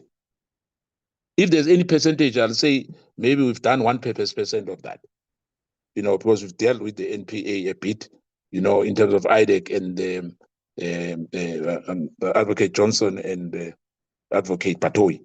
But indeed, when it comes to the untested water, the untouchable, the judiciary, we've done nothing, Chair. And I'm going to go to the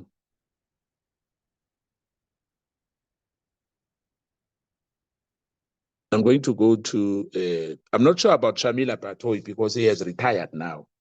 In terms of the law, I think the legal team will know what they must do about it. Because Advocate Patoi, 19.3, it is in our view that the draft preliminary report materially understates the significance of Advocate Shamila Patoi evidence and fails to reflect this report, which we have now, the draft, to reflect the manner in which it was experienced by members during the inquiry. In our MK party assessment, Advocate Patoi deliberately concealed the identity of the prosecutor alleged to have been compromised by organized criminal elements. And that should be mentioned in this report. Notwithstanding the repeated and direct question from the committee members, and despite the committee oversight mandate, he continued refusal to disclose the identity, even after an extensive questioning, if you remember, Chair. We tried as committee members, and most of us tried. He had a practical effect, this had a practical effect on withholding information that was central to the committee investigation. The MK party further considered Advocate Patoi to have been among the most obstructive, confrontationally and uncooperative witness to appear before the committee, with her approach frustrating rather than assisting Parliament constitutional oversight function. The attitude was beyond reproach, Chair. The draft should indeed, therefore, accurately record both the substance of her evidence and significant concern expressed by members regarding her refusal to disclose material information, rather than characterize her conduct merely as exercise of legal caution on procedural restraint. And we know what happened when he was called as well in another inquiry. In fact, he left there like O'Sullivan. The draft report should therefore state Advocate Shamil Patoi acknowledged that the information had to come to her attention concerning a prosecutor alleged to have been compromised by organized criminal elements.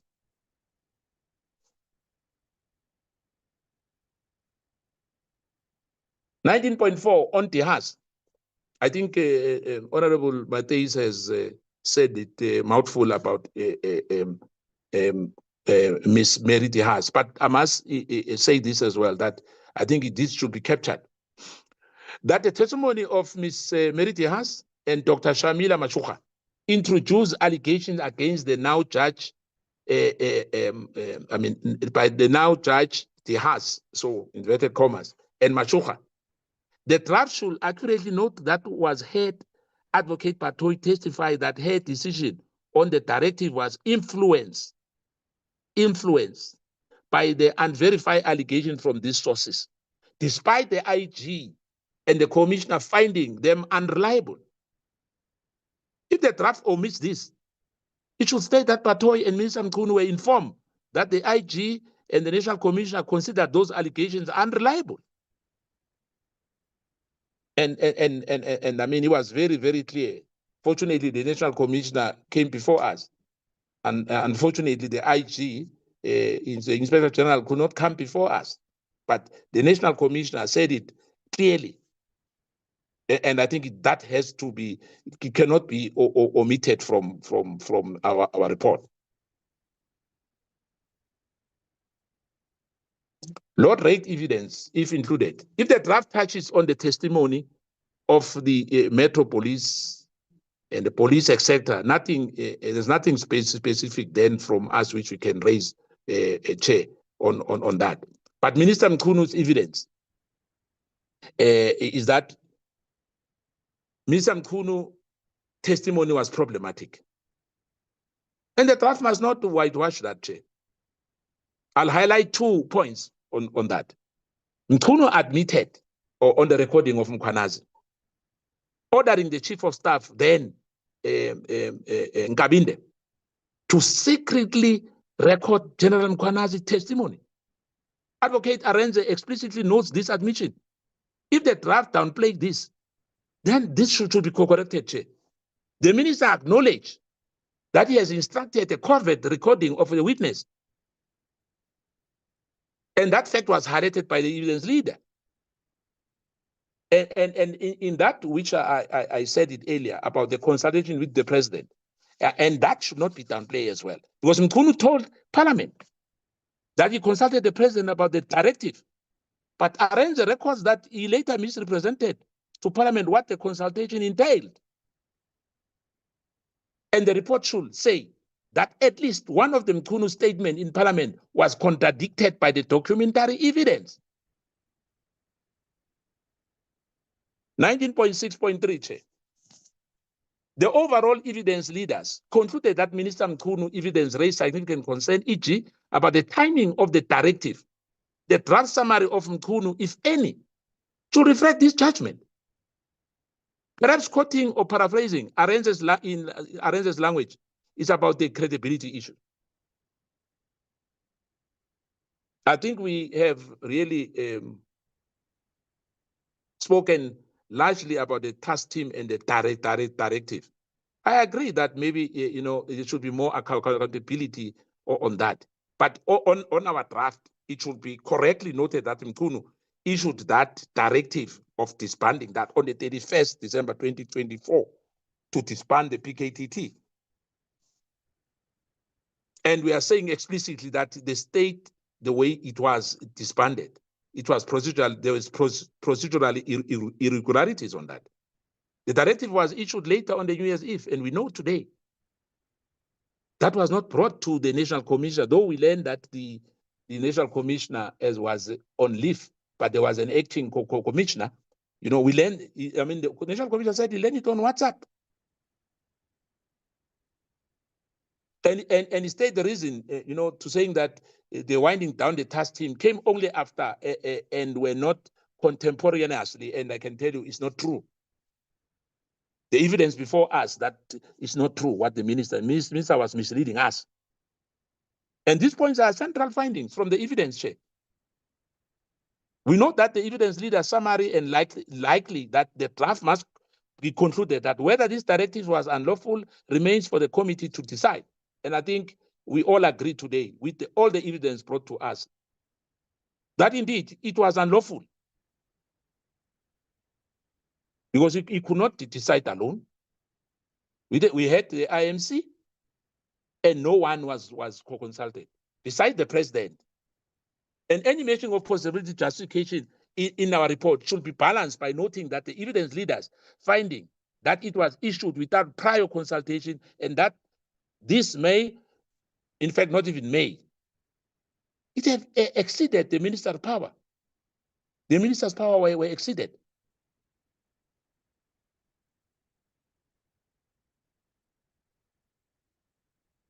The 20.2, the findings on corruption network. MKP notes that the evidence of this systematic corruption, e.g. self-procurement fraud, irregularity investigation is substantial. For instance, the evidence leaders recount that Mr. Begitele admitted about, I'll say that alleged, Chair, on this one, about the 500,000 cash payment to the former police minister during the tender irregularities, the tender of Ket Matala. But indeed, I think we now know what exactly happened. Though some of the matters, when we listen to the Madlanga Commission, when they cross-examine them, you know, a lot of evidence as well and information, and put it that way, it's coming from all those who came before us, and even those who never came before us, like Mkhwanazi came before us, you know, the behavior. When he went to the commission, you know, and today he's still trying to get bail. On that 20.3, section 14, I want to support the evidence leaders, Chair. Forward-looking the recommendations, in particular, we endorse the vetting reforms, the lifestyle audit, and we hope that will be done. You know, the screening of senior subs post, strengthening and continuing the PKTT. I think Honorable Martins as well said that, and establishing the Gauteng counterpart, and to reform the crime intelligence, clarifying its role, oversight of the secret self-service account. We also not the leaders call for expanding the IDEC mandate and properly operational the inspecting judge. We've got a different view in our recommendation, if we can, Chair, but that will have to be dealt with by Parliament. I think IDEC as well, it's the same as scorpions. It targets people. So for me, whether IDEC, you know, it's strengthened, for me, I think, Chair, it's debatable, but it will depend on the report. But as far as Mkhwanazi says, when we look at the IDEC, we think IDEC should be something of the past. The draft should include or preserve these recommendations, which are largely anchored previously by our submission on the anti-corruption oversight. If there's any specific recommendation from the draft which contradicts the evidence, for example, a weak or non-binding probe of the crime intelligence cases, it should be strengthened. The crime intelligence should be strengthened. Finally, Chair, we really support and include the recommendation from 47 that all incoming national commissioners, indeed, perhaps must be, Parliament has to be involved, you know, in a way. But hence I'm saying other matters needs to go to Parliament, because for us to suggest that, it means the Constitution has to be amended.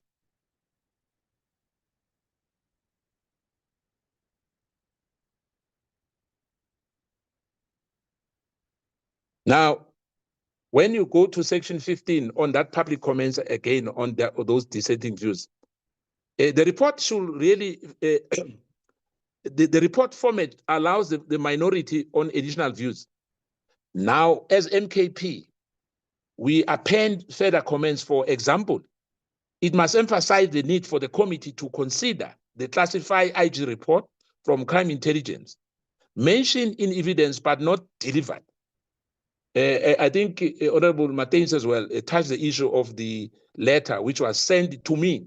And I think General Mkhwanazi as well received that letter. And I even said in the committee that I received a call, a known call on 012.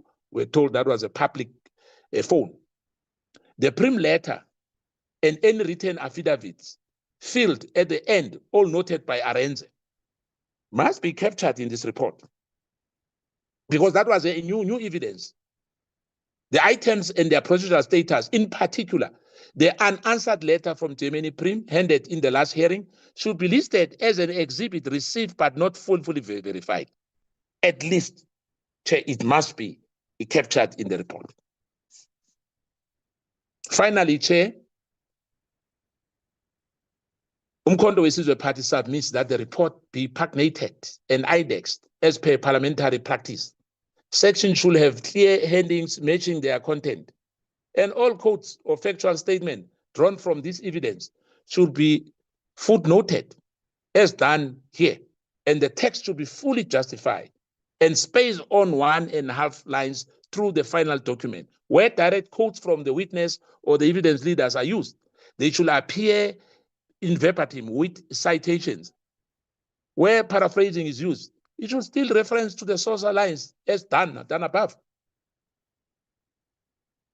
Mkhwanazi party offers this submission in the spirit throughout oversight. We trust that the incorporating these corrections like I've done that. We've done that as Mkhonto Wesizwe, but we on this report, we still see that they've been omitted. This should be incorporated, this correction and clarification will ensure that our report faithfully reflects the parliamentary record. In summary, we emphasize that the report must note the president written answers and that no oral testimony was given by the president. He was given a special treatment. I know that one, there'll be some issues on that, but he is the only one who gave oral testimony, Chair. It should be also recorded that General can never testify. And Chair, I think for now I'm done. Thank you, Chair.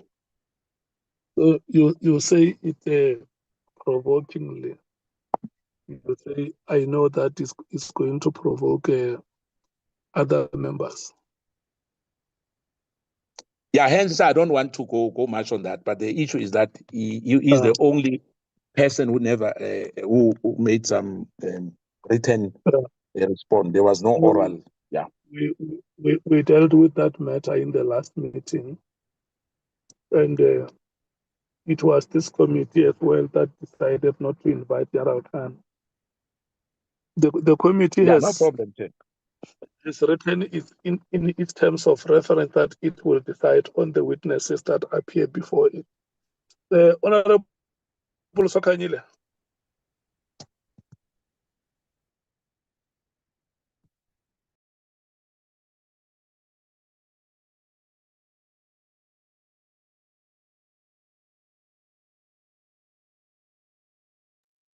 Honorable Sokanyile.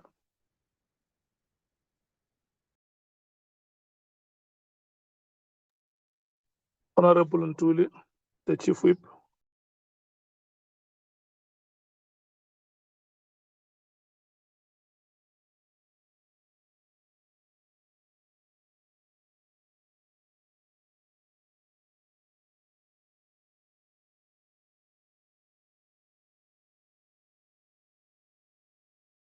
Okay, honorable members, it means that Honorable Skosana was the last speaker for this item. This is what we are going to do now. Maybe before I allow the content team to express themselves, let me say the following. We have given members time to talk to the draft report. This was the second draft preliminary report. And from the inputs that members have made, it's very evident that we will still need other draft before we send it out. Members will guide me whether they still need a meeting or the draft can be circulated. And if they are happy with its content, we can send it out and then we will come. The strongest feeling that I get is that the adoption of the committee report has to be done in a physical meeting. That is what I read from the sentiment I read from the meeting. So, number one, I'm going to request members, if there are members who would have added to the submissions that they previously made, they will have to forward that to the content team. And for sure, the content team also has contacts of members. If there is a member who would have said something here, they have not properly captured it, or it does not appear to be very clear in the recordings, they can always call the member and clarify with them how certain aspects of the report may be improved.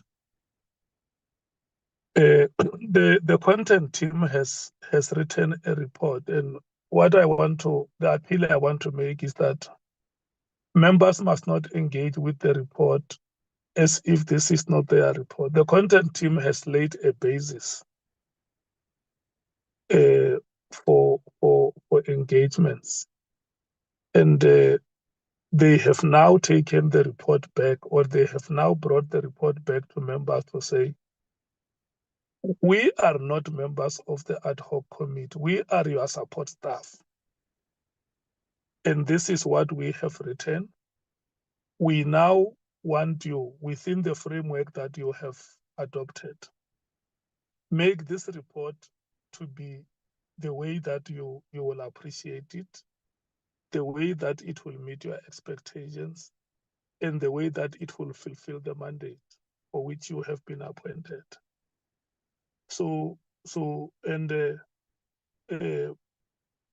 I would like to commend the members for the manner in which they engage with the report. And let me assure you, the content team is very professional.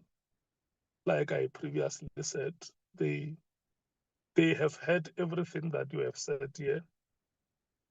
Your emphasis that we are a committee of parliament, which is an institution that exercises oversight as one of its constitutional mandates. And members say that we need to come out vigorously in our oversight work, but most importantly, the language that is used for oversight must not be interpreted to be negotiated. The language must be uncompromising. The language must be forthright, and to some degrees, it may have to be unambiguous, so that whatever statement we make out there, ordinary citizens of this country reading our report must understand that this report comes from an oversight arm of the state. And members are saying that we have gone past the stage of assessment. Evidence has been presented before us. And there were numerous examples that were made, particularly around IPID, to say we have had the evidence by McBride, we have had the evidence by Mr. Paul O'Sullivan, Miss Sarah Jane Trent. They went to the house of General Patani. They were not IPID officials, but they went there. McBride knew about it. And there has been an improper relationship or an irregularity had occurred there.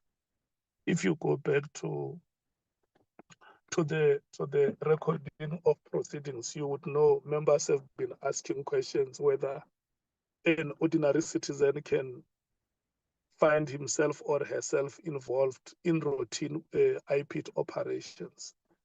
So findings like those have to be made, and members have also suggested, in respect of every finding, the final draft which must come has to link recommendations with findings. In respect of every finding, there must be a recommendation. Where there are the recommendations for legislative reform are made, like in the case of intelligence services, let's have those in civilian secretariat. Let's have those recommendations coming out very strongly. And where we recommend that further investigation has to be made by the respective law enforcement bodies, those recommendations should come out. Whatever referrals are made, they should come out very clear that this matter is being referred for further investigation. Those by law enforcement agencies or by respective bodies like those that would be referred to the committees of parliament, like the ethics committee. members are saying, let's have those coming out vigorously in the report. We need to be, they must come out glaringly for everybody to see that these are the findings that the committee has made, and these are the recommendations that the committee is making on those specific findings. And I think today, like in the last meetings, the last fiscal meeting, members have spoken in a chapter and a verse. And I'm going to request the content team to make their remarks. And after making their remarks, indicate when can they be ready to release the third draft, which members will have to see before we send it out to the affected parties for their comments. Ms. Van Zyl-Gous, any comments? Thank you very much, Chair and honourable members, for the comments and input. Chair, we can commit to having the draft out by no later than Thursday or even Wednesday. No, yeah, Thursday or Friday, Chair, honourable members. Thank you. Yeah. Let's say Friday now. Perfect. Thank you, Chair. Yeah, let's say Friday, because I know that I'm always reminded of the words of Honorable Breitenbach that these people are human beings. We must not do things hastily. They put pressure. I think even if we miss the deadline, it may be by not more than 5 days. I don't think it will harm a fly. So let's give until Friday. And even if Friday is not possible, indicate to us and say, we have aimed at finishing on Friday. We request that we submit on Monday or Tuesday, whatever is possible. Agreed? Thank you very much, Chair. We will do that. Ms. Silkstone?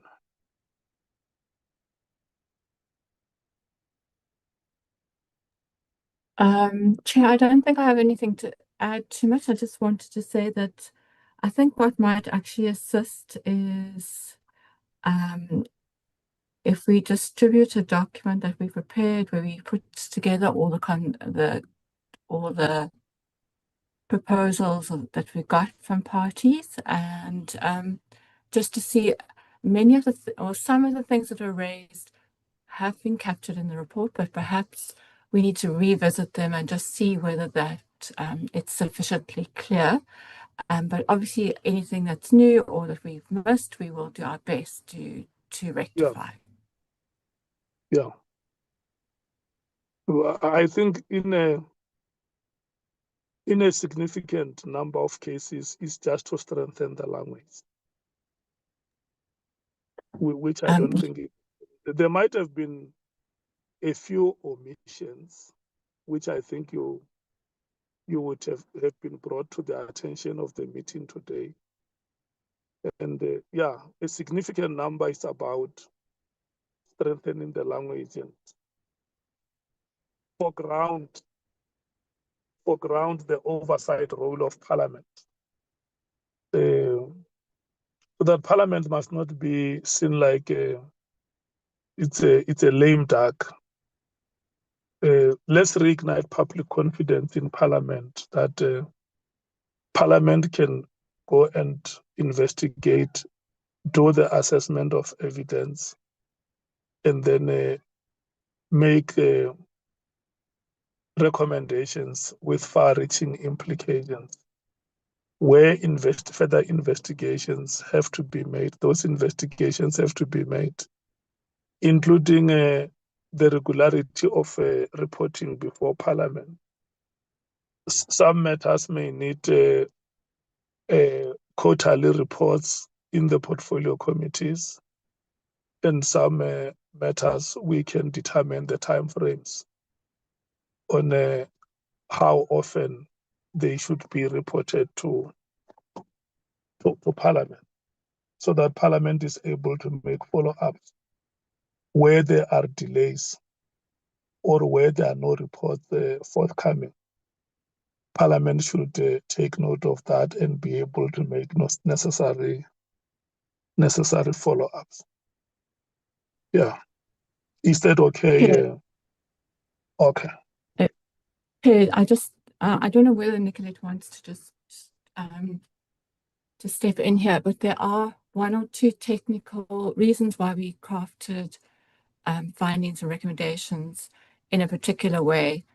And I don't know, but they're technical and well, they're content related. And I wanted to know whether Nicolette wanted to just discuss them very briefly, specifically around the way we framed the civilian secretariat recommendations or proposals made by the ANC. And then the other one was the employment conditions and the kind of proposals that the PSC and the state law advisor looks at that. Nicolette, are you comfortable to? Our recommendations kind of worked around that. So we noted the concern, but we framed it in a particular way. But I think Nicolette might be able to explain better why we felt as a content team it was necessary. But obviously it's subject to how the committee feels. Yeah. No, she can take us through, and I think the committee can have a take on that. Thank you, Chair. Thank you, Chris. And Chair, I think I'm not going to go through the entire list of issues. It will be made available to members. And for if I can use an example of the ANC recommendation or finding that the civilian secretariat for police should be modeled on the civilian secretariat for defense, where the civilian secretariat for police will become the accounting authority of the police, as is done with the civilian secretariat for defense. Now, Chair, with that, but we will write a brief on that.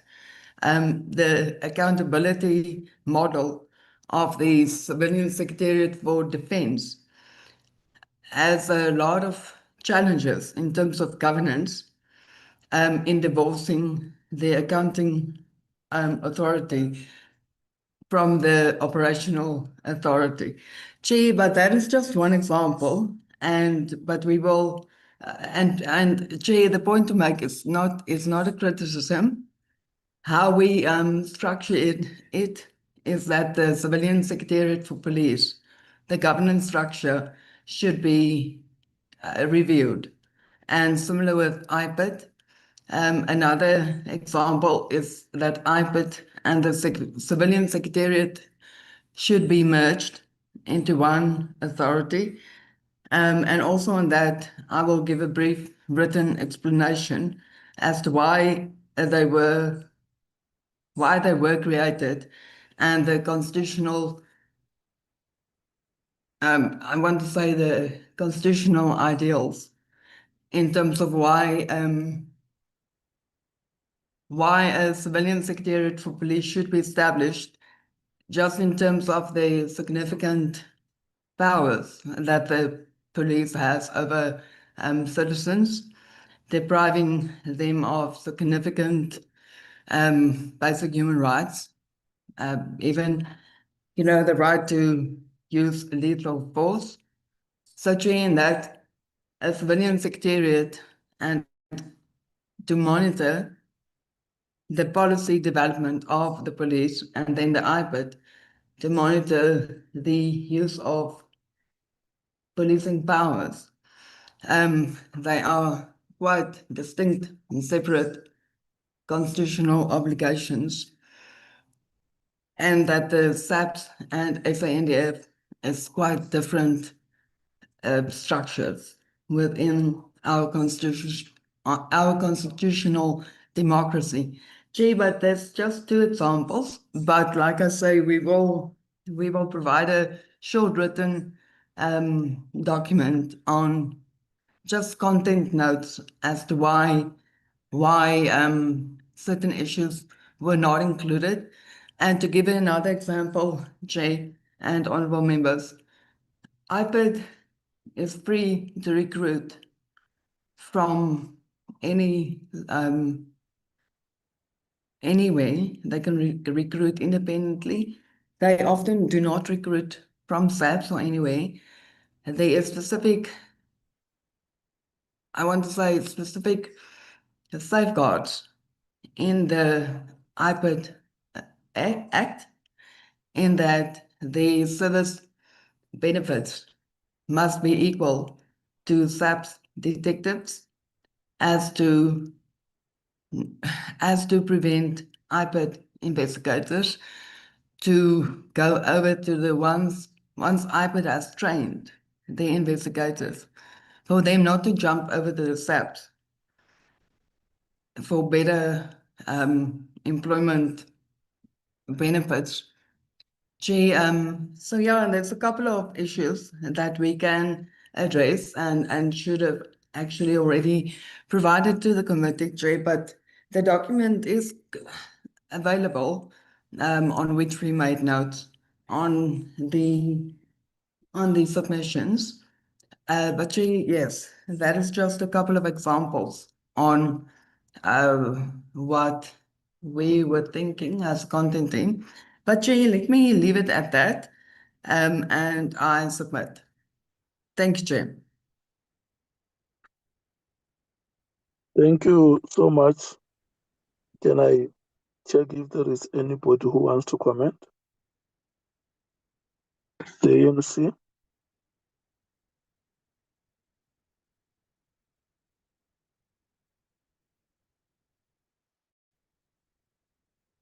The MKP?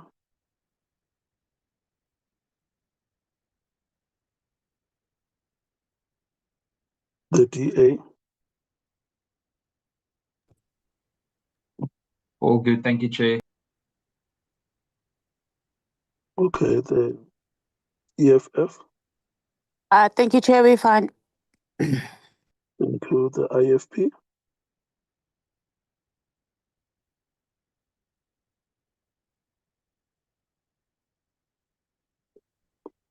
The PA? Chair, thank you. The Freedom Front Plus? I'm fine, thank you, Chair. The Action SA? Fine, thank you, Chair. Thank you so much, honorable members, for your commitment and your patience. You can see that now we are at a point where we have come to the end of the meeting discussing the second draft preliminary report. And there is still some work to be done to the satisfaction of the members, which in the next 3 days or 4 days, the third draft will be out. And let me say this to you, that when the next draft is released, or after it has been released, we're not going to discuss it like we did today and in the last meeting. I'm going to advise members, individual members, where the draft is released and there are some aspects which are missing. Let's take effort and have those drafts corrected before the meeting happens. We can raise those with the content team and say, look, we think there is XYZ that may have to be corrected. And then when we come to the meeting, we know that those corrections have already been raised with the content team. And then the content team will then alert us to the areas where improvements have been made. And once they have presented, we will check with the meeting if you are happy. The meeting may not take us long depending on the happiness of the members. I think that is how we should deal with the item in the next meeting. And maybe if we are able to finish with the report within reasonable time, we can then discuss those other matters that we have put on abeyance, because we anticipate that the discussions on the report may be a bit longer. And then we decided that matters that members have raised previously may not have a slot in today's agenda. So I want to take this opportunity and thank the content team for their endurance, their professionalism, and commitment to the success of the committee. And thank the members for always making themselves available, meticulously paying attention to every aspect of the report, and finding better ways in which they can enrich this report so that at the end of the day, it becomes a report that reflects our inputs, our views, our observations, and our recommendations. I want to thank you so much, members. The meeting is adjourned.